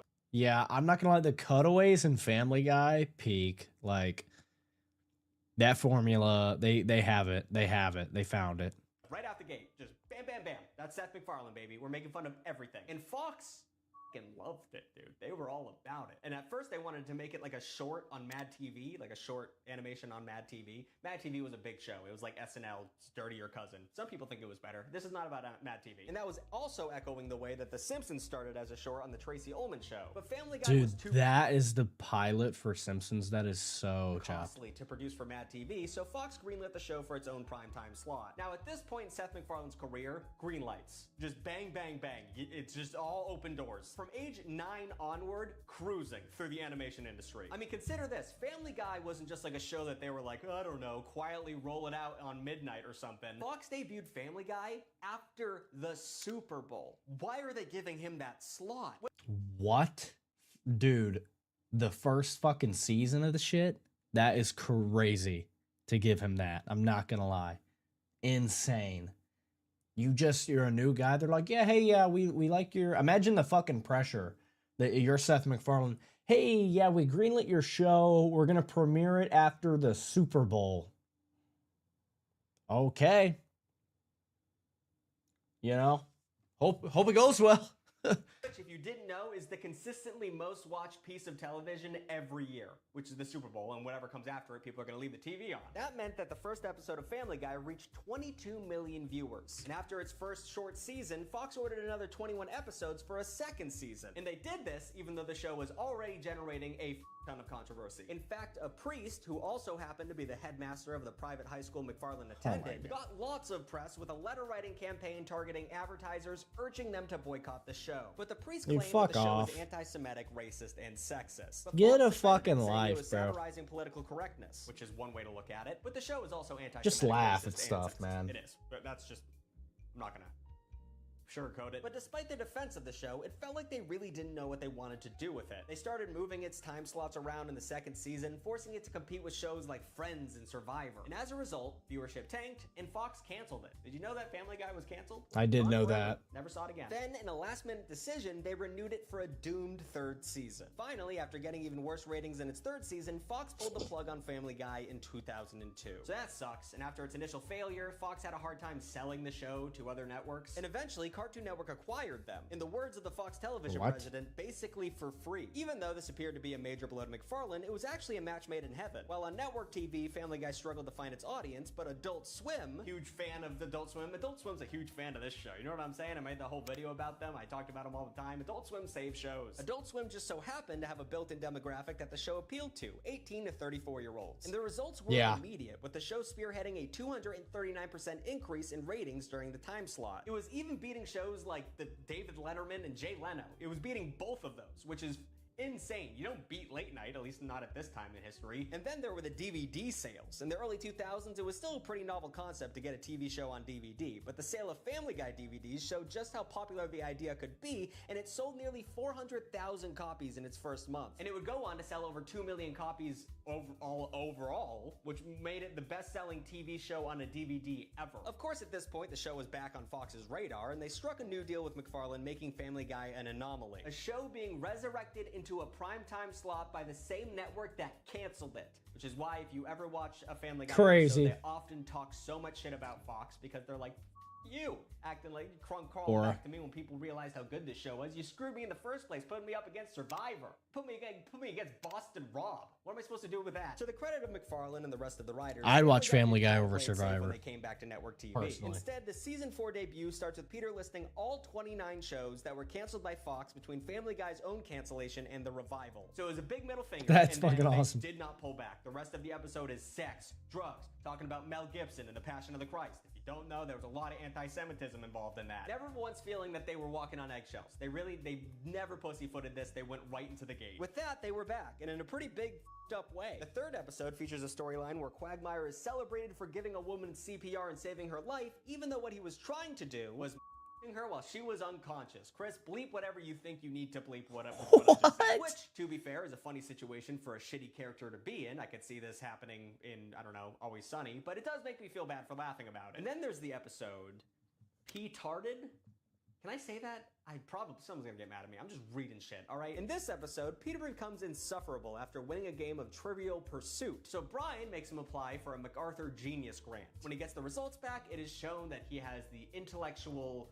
He's mentally disabled, we'll say. Then he uses this as an excuse to get away with f***ed up behavior for the rest of the episode. An entire song had to be removed from the show because it uses the R word way too many times, but somehow P-tarded is one of the best rated Family Guy episodes on the season of IMDb. Because, well, to my original point, it's funny. You can get away with anything if it's funny. Or maybe you can't. I don't know. I mean, to be clear, No, I feel like everyone that's fair. likes Family Guy humor. A lot of people get really pissed about it, to be obviously. In fact, they're managing to piss off nearly everyone since 1999, which I know is in 1999 that was like, we're gonna screw moms. We're the devil worshippers. Like it was all fun and games to piss people off. I find that kind of attitude really annoying. That's what South Park was for like the first 2 seasons, and I find it unwatchable. But like that was the attitude. Of course, some of the groups are predictable. Basically, any family-focused conservative group would clutch their pearls at anything remotely fun. But they even managed to beef with some of their fellow edgy adult cartoon creators. So I'd like to break down these feuds in a little segment I like to call Family Guy versus Everyone. I don't know. I don't like that. That doesn't sound good. I'm too lazy to rewrite it. Let's move. The first beef comes courtesy of the Parents Television Council, a conservative media advocacy group. Of course, it's a group like this one that has been up Family Guy's ass since day one. It was founded by conservative political activist L. Brent Bosel III. With a name that douchey, you know he's gotta be a piece of shit. And this doucher would eventually be named the U.S. ambassador to South Africa by Donald Trump, which is kind of crazy when you consider that he was actively opposed to anti-apartheid groups in South Africa in 1980s. Oh, and in 2013, he complained on Twitter that the mainstream media mythologizes Nelson Mandela.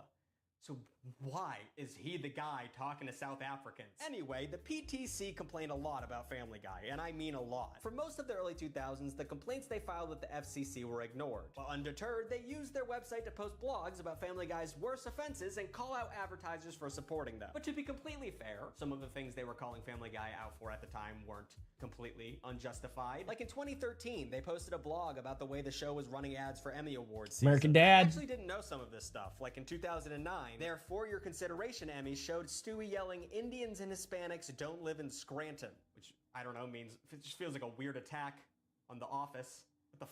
That's crazy. And in 2011, their ad said, "You have to vote for us. We did a Holocaust episode." And I get that, like, the whole thing, it's like a ward bait where you make like a Holocaust movie or something. But you know, so you're gonna miss a couple times. And they missed on these. It's fine. And I think it's worth noting here that in 2010, McFarlane had stopped writing for Family Guy to create American Dad. But the new writers actually redeemed themselves in 2013 when their Emmy. Did he ad really? He released the show stopped HBO's writing for Girls, the Family one where Guy? Adam Driver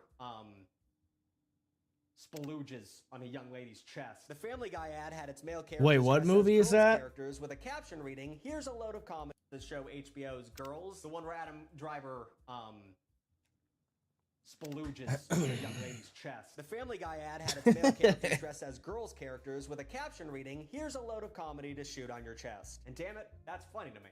I am a child. But you know who else would have hated that Emmy ad? The guys over at South Park. They don't with Family Guy, not one bit. On paper, you would imagine that creators Trey Parker and Matt Stone would have a lot in common with Seth MacFarlane. But when you think about it, both of these shows made their bones by eviscerating cultural people, just celebrities and cultural icons. They did the same thing, which is crazy since both shows actually made their creators celebrities and cultural icons. So it actually tracks that they kind of hated each other. Or at least the guys from South Park hated Family Guy and Seth MacFarlane. I don't think Seth MacFarlane gave a shit about them. Seth MacFarlane told Rolling Stone that he thought their episode making fun of Family Guy was funny. And just for reference, it's not like they were like, Family Guy sucks. They made, I think, a two-parter about how much they f***ing hate Family Guy and how lazy the writing is. In the Two-parter's episode, South Park crazy. depicts Family Guy's writers as manatees who write each script by picking random balls with words written on them from an underwater. That's rent free right there. You're South Park and you're doing a fucking two-parter on a different show.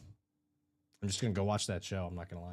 Pile. But in Seth MacFarlane's eyes, that's funny, and that always wins, just thinking something's funny. But he admitted that he, quote, didn't understand the personal venom that they spew into the press about the show and about me. Parker was quoted saying in a South Park DVD commentary, "We have seen Family Guy, and we do hate it. We just don't respect it in terms of writing. We hate gags." They also said that the writers of Family Guy are lazy and that they should work harder. And kinda. I don't blame them for that. I do get mad sometimes when like Family Guy explains a joke to me, or they have to set up every commercial break. Like I get it. They're correct. And I love South Park, but that kind of talk does seem a little boomerish. I don't know. But apparently, the day after the episode making fun of Family Guy aired, they got phone calls from King of the Hill and flowers from The Simpsons saying that they were doing God's work. So yeah, even The Simpsons do not with Family Guy. Though that does feel a little bit like the pot calling the kettle black, but also the kettle might have stolen from the pot. So this is sort of like when you get into a fight with your dad and then your mom basically calls you out for both being the exact same. So the Simpsons fired first in the feud, using a quick visual gag in an episode that basically called Family Guy plagiarists. Then Family Guy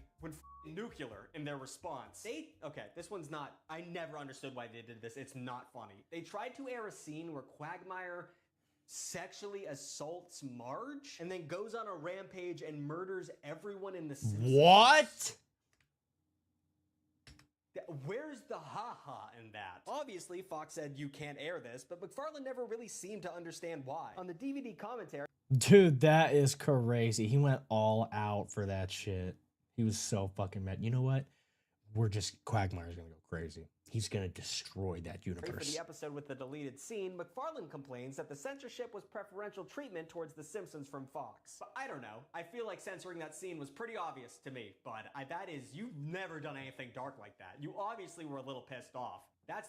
I know Family Guy gets dark, but there's no joke there. That's just murder of children. Like, what the f? And that's another thing. It was just a gag. There was no context for this scene. Once Quagmire starts shooting the family, you might laugh because you can't believe what you're seeing, but it's hard to argue that it's funny. It's shocking, sure, but like, there's so much you can get out of a shock laugh. So didn't Family Guy go too far? Maybe, in some spots, yes. I'm just gonna talk about all the times Family Guy went too hard. Season 2 of If I'm Dying, I'm Lying features a scene where Peter explains to Chris that he's gotten in trouble with his appetite in the past, and then we cut to a black and white scene of the Gestapo breaking down the door of a house, and in the attic is Anne Frank hiding from the Nazis with her family. They all hear a crunch, they all turn to the corner, and Peter is eating potato chips and he tries to eat them slowly. So making fun of Holocaust victims, maybe not great. We'll keep moving. In the season 7, episode 9, The Juice is Loose, there's a cut scene where we see Lois crying over the grave that says Peter Griffin Jr. So it's actually Family Guy lore that there were 4 children at one point. Peter is there consoling her and he says, "I'm sorry, Lois. I thought if I shook him enough he'd stop crying. I was kind of right."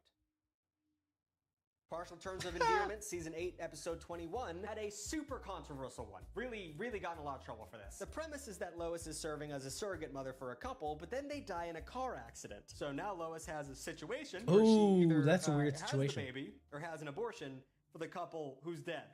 Who could write something like this? The episode caused a lot of outrage when it first aired, but I actually think it was a pretty clever way of talking about what is somehow still a touchy issue. So it's not really an issue in my book, but like, Yeah. what the f is that scenario? But what do you think? Do you feel stupid for watching Family Guy? Do you feel embarrassed as a liberal to watch Family Guy? I don't know, because they toe the line pretty well, because they are very liberal, but then they do some very non-liberal shit. I'm talking to my libs over here. Conservatives, I'm sure they don't give a f.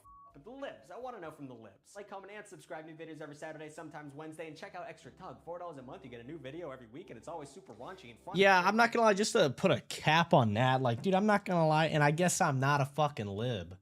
Because, dude, it's a cartoon. Like, if you don't like it, don't watch it. That's, you know, that's what I gotta say about that. Seems pretty self-explanatory to me. But whatever. Okay. Chat, we got our last video. It's a NBA video. For those of you that don't know, I'm a pretty big NBA fan. I have been for a while. Went to my first basketball game, NBA game in 2009 when I was like maybe 7, in Cleveland, Ohio. We rocking with the Cavaliers, baby. But yeah, we'll go ahead and get into this last one. I think it's about the New York Knicks winning the finals. But yeah, sucks for any of y'all living in New York. Y'all should hopefully those riots are over. I just seen a video of a bus getting torn apart after the Knicks won the championship. Crazy, dude. People need to get arrested for that shit. That is just so, it's basketball, man. Come on. Anyway, this comeback should have been impossible. Lock in. Going down 3-1 in the NBA Finals is virtually a death sentence. Throughout the 79 final series in NBA history, 38 of them reached the dreaded 3-1 deficit, and only one team has come back from it. Cleveland! This is for you!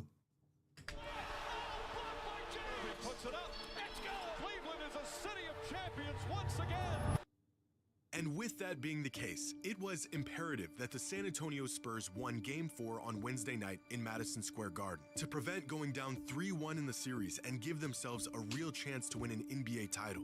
And that's exactly what they were on track to doing.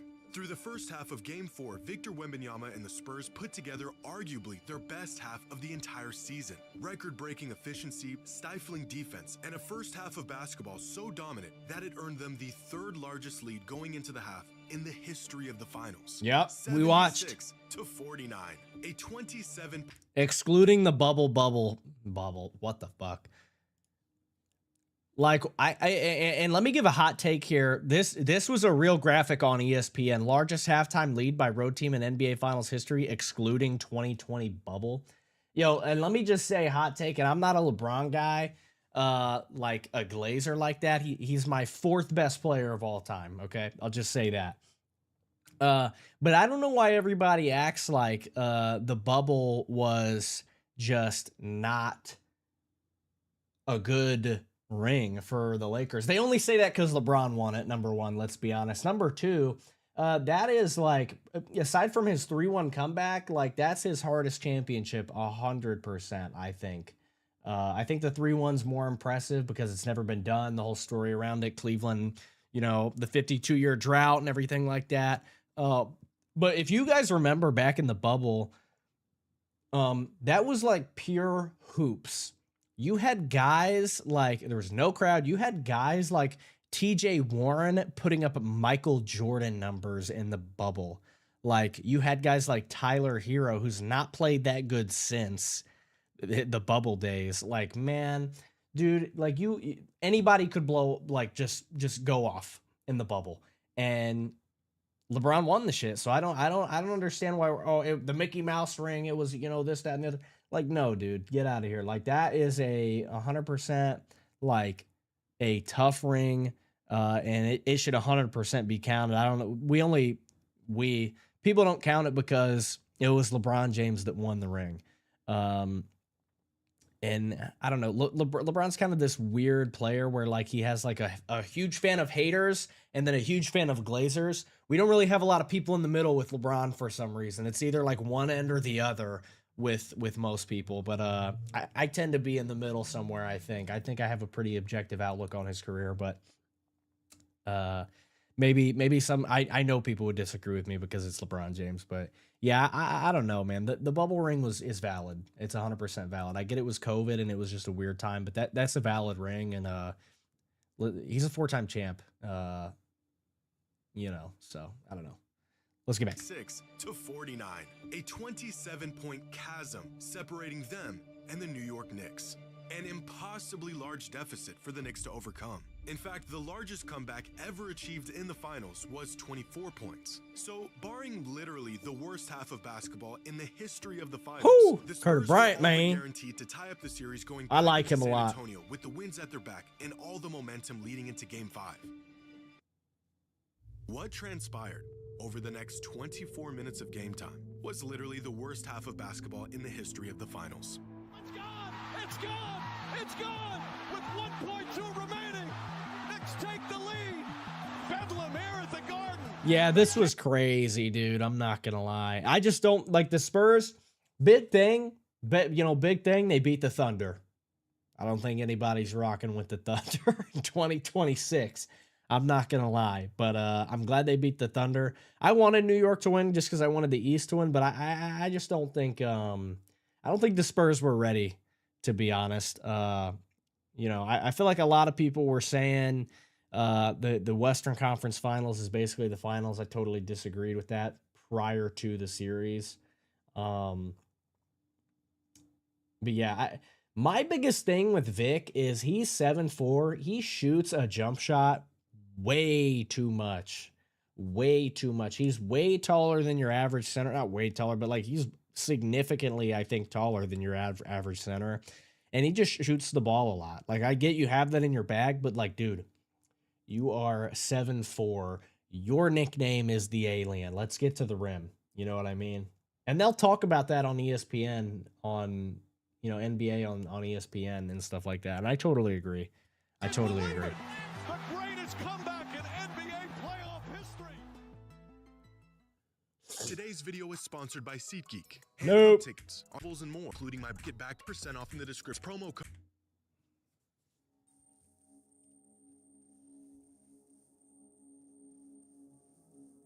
What is this?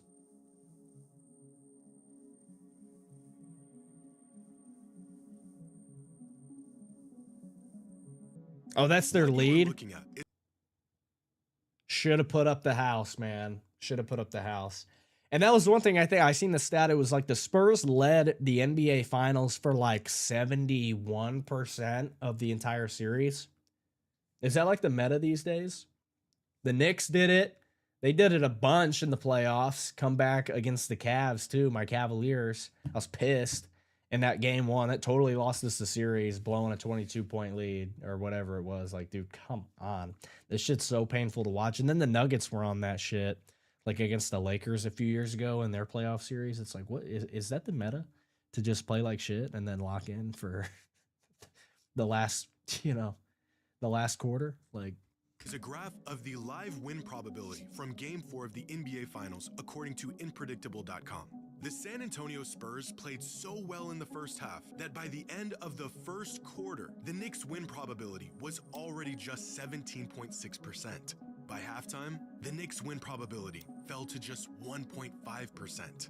And with about 9 minutes left in the fourth quarter, their probability of winning this game was just 1%. dude, that is crazy. Bet the house, dude. 1%. Unfortunately for the Spurs, basketball is more than just a game of probability.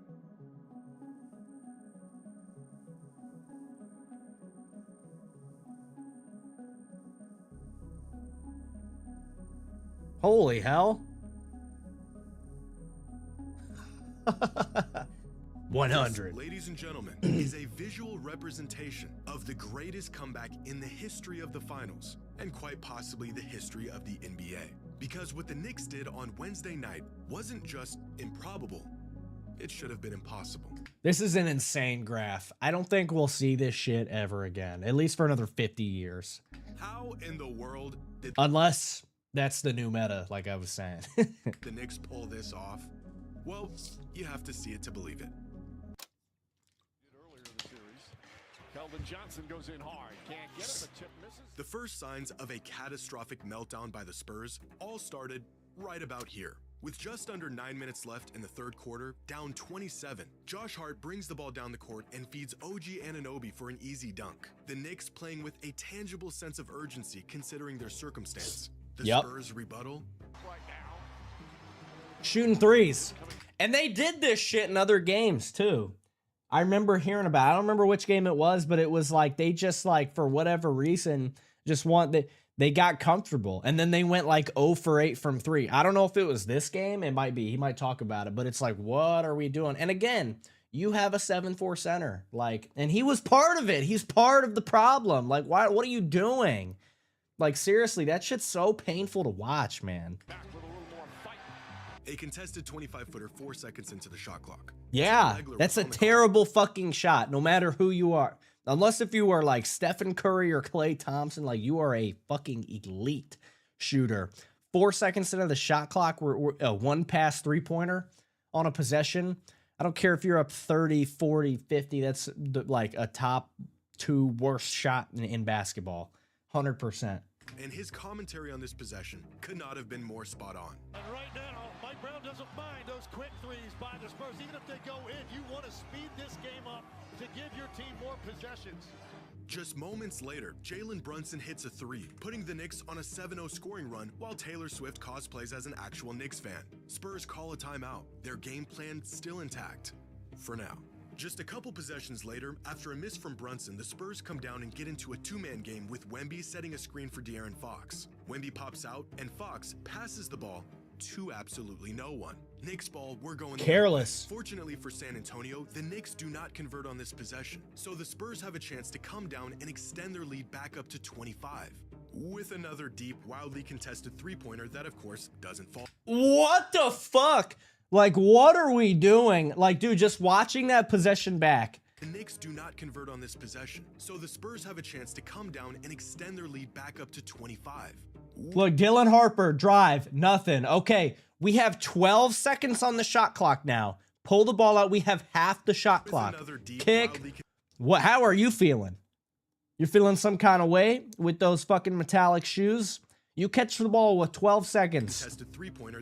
Anunoby all over you, and you're on the ground looking for a call. That's another issue with the NBA today. Stop playing for a fucking whistle, man.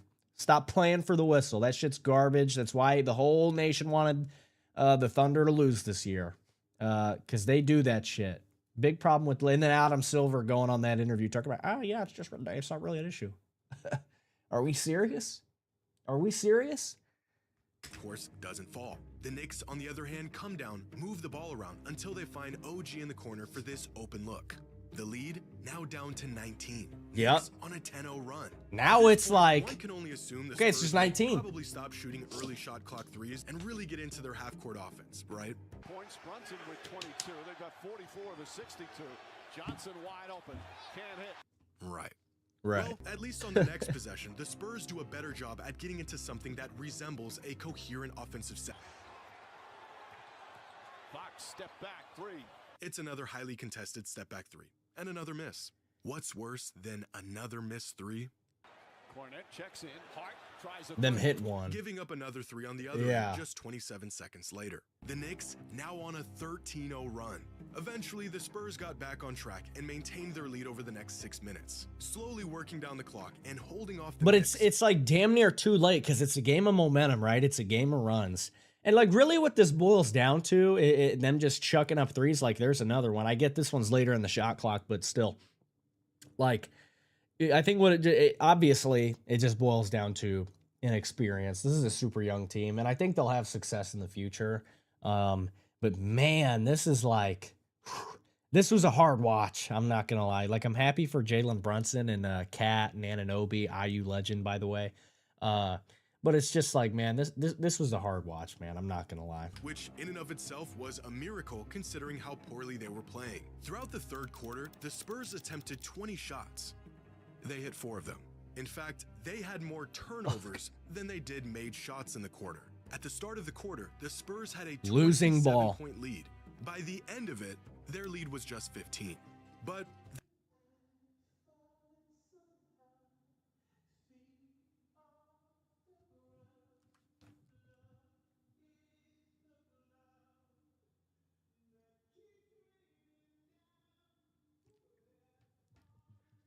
Dude, I can hear people driving by playing just whatever the hell that is. Garbage. that was some of the worst basketball the Spurs had played all season, especially considering the first half they just put up.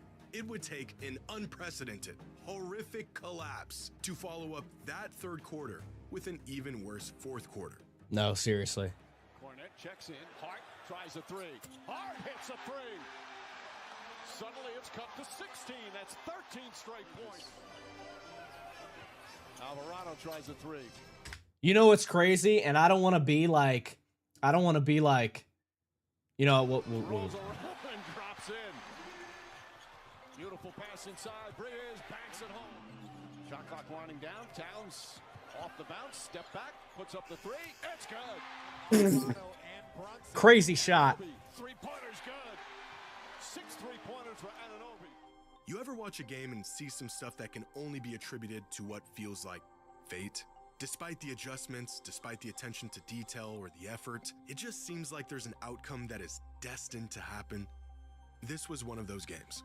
Yeah, and I'm not gonna lie, I don't want to, you know, sound like LeBron and be like, I knew he was gonna drop 81. I knew he would. I was watching the game with my boys. And I said, I don't know. I said, yeah, he probably gonna go for 70 that night. And when he got to 70, I was like, well, he might as well go for 80. I don't want to be like LeBron, but I'm not gonna lie, they were up like 20 something points in like whatever quarter. I was watching the game and I like low key knew. I just knew deep down that New York was gonna win the game. Like I really had a feeling. I'm not gonna lie. I live in a state where it's banned to sports bet. I would have put up money. I would have put up the house on the Knicks. I'm not gonna lie. Should have used the VPN because that payout 1% odds would have been crazy. But yeah, I just had a feeling, man, that New York was gonna win. Knicks in 5, man. Like everybody was saying. I'm not even a Knicks fan, bro. Go Cavs. Hey, fuck the Knicks, matter of fact. But W Jalen Brunson for winning the ring. He deserved that shit. After having one of the greatest offensive halves in playoff history, regardless of the looks the Spurs got, they struggled to get them to fall. And regardless of the looks the Knicks got, they couldn't seem to miss. And after another run from the Knicks, the Spurs lead is now cut to just 11 points. Now, some of this can be attributed to experience. Some of it can be attributed to focus and sticking to a game plan. Yeah, experience. That's what I was saying. Luck. But when you're witnessing some of it is just basketball crazy player shot doing a making. balancing act, tiptoeing the backcourt in the midst of a historic comeback before heaving the ball to the opposing team, one may begin to believe there's a greater force at work here. I am sitting at home on the other side of the country, and I can physically feel the Knicks' momentum from my couch. Yeah. Coming back down the court, the Knicks got the ball to Cat in the corner, but he's got Wemby on him, the defensive player of the year, one of the best defenders of all time. Surely, he doesn't just go right at him and get another bucket here. Towns fakes, drives on Wemby, goes inside, stops, flips it up, shot is good. Of course he does. The lead, now just 9 points. Madison Square Garden is in mass hysteria. With a chance to swing the game back in their favor, the Spurs come back down the court. And considering their circumstance and what has occurred over the last 18 minutes, do you think they, A, work the ball around until they get a good look? B, feed the ball to their 7'5" alien superstar rolling to the basket? Or C, do the exact same thing that got him into this mess and take another early three-pointer? Chipping away. Fox picks up his dribble. Champagnie can't get it. 15 seconds. C, you are correct. 15 seconds on the shot clock. Forced to turnover on the other Up end. 9. They've got another chance to build this lead back up on the fast break. And you're not hitting. That's what got you in the hole in the first place. Any guesses as to what they will do on this crucial, potentially momentum-swinging possession? Castle may have gotten a piece of it. Fox kicks it out. Vassell, right side, three-pointer, can't get it. You can't make it up. Down on the other end, Jalen Brunson works his magic and makes a tough layup off the glass to shrink the lead to just 7. The Knicks are now on a 17-4 run against the youngest, most inexperienced finals team in league history. Now would probably be a good time to call a timeout. Fox searching. Anunoby on him. Fox steps back, jump shot, puts it up, can't get it. Wemby tips it out of bounds. Why, dude? Why? Or not. The Knicks come back down the other way and immediately set a screen for Brunson. Why is Wemby guarding a 6'0" Jose Alvarado 20 feet away from the basket? I don't know. But after the switch, he's now on Brunson. But now he's dropping back to play strong side help with Champagnie in the corner. The Knicks swing the ball to the other wing, and there's Wemby right on time to help. And guarding this corner man is Champagnie. But wait, he was supposed to be in the opposite corner. which means someone's open. Off the bounce. Corner Who shit? 4-point game. Timeout, San Antonio. One possession game.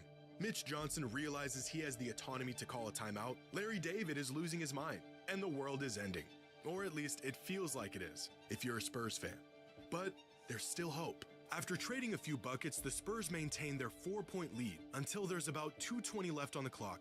And Jalen See, like, let's look at that one real quick. If you're David is losing his mind, there's still hope. After trading a few buckets, the Spurs maintain their Like, this is a problem I have with Wemby right here. 3:30, like, jump shots is what got you into this, right?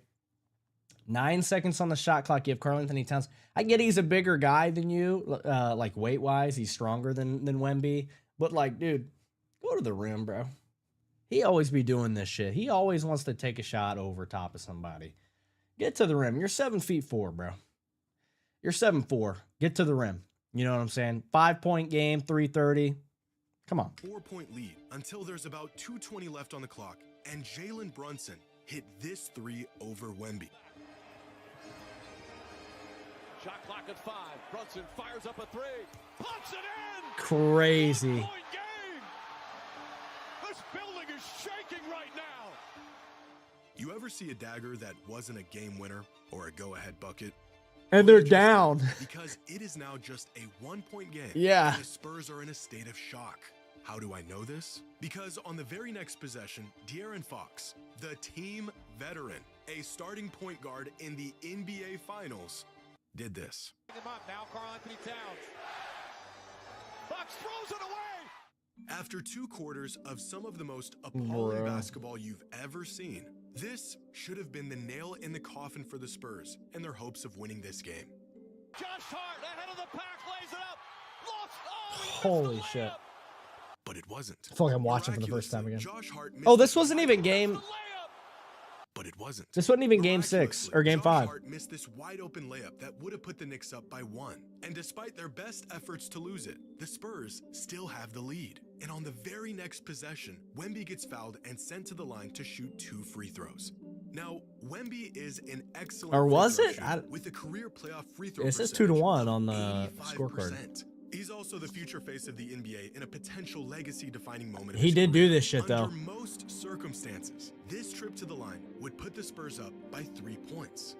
But this is far from most circumstances. Yeah, I remember him doing this shit, bro. Up on the glass. Credit Castle for creating those footsteps behind him. Wembanyama misses a free throw. The greatest comeback in NBA Finals history.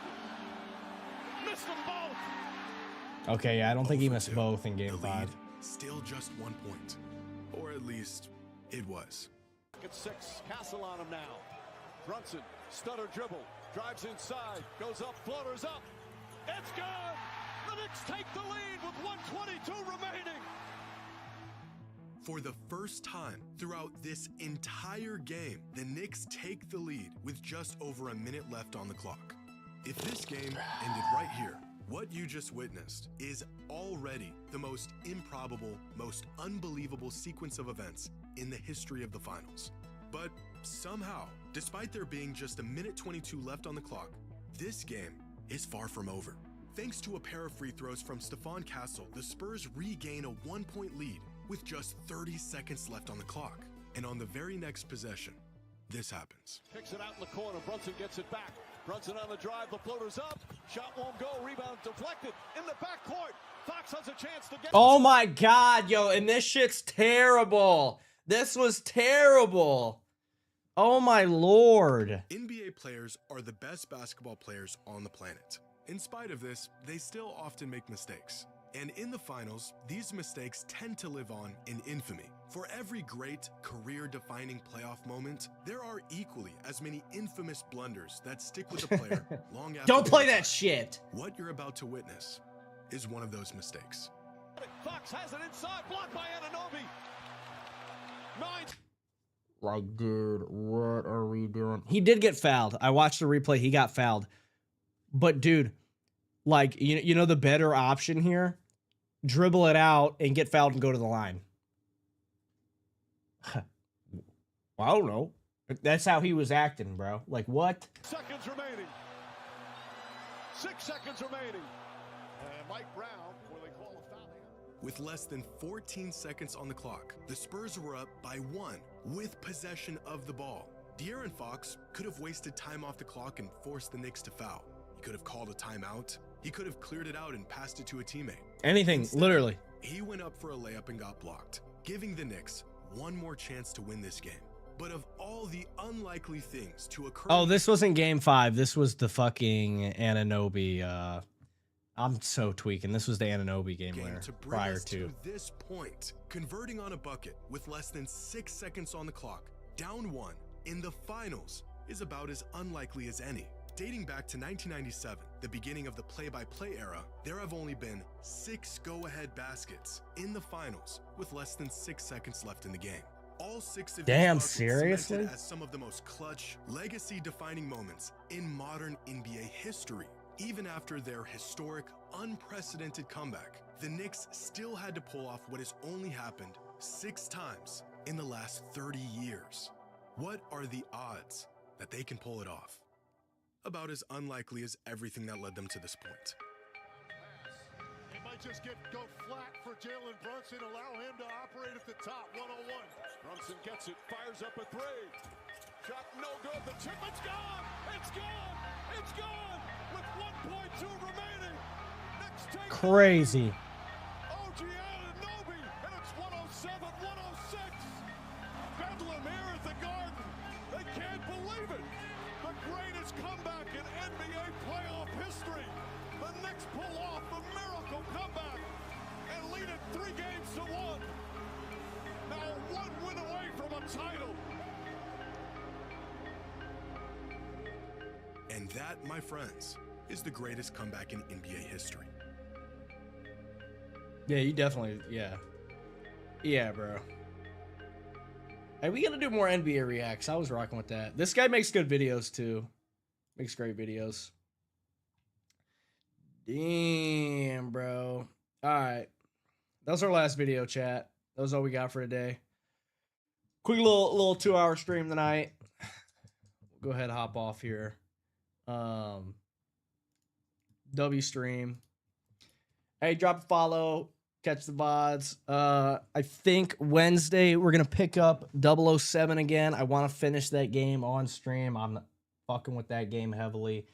Yeah, so tune in. Come on in, brothers. Come on in, ladies and gentlemen. I'm probably way behind the rest of the community on 007. Man, 007 is fucking good, and I'm enjoying it. I'm taking my time with it, so I don't care, man. It's a fire game. It's not gonna be game of the year because GTA 6 coming out later. Sheesh. But yeah, follow the YouTube, follow the Twitch, follow the TikTok. All the links are in the bio of whatever channel you're watching this on. And we will see you in the next video, man. Tune in Wednesday for another stream. All right, peace.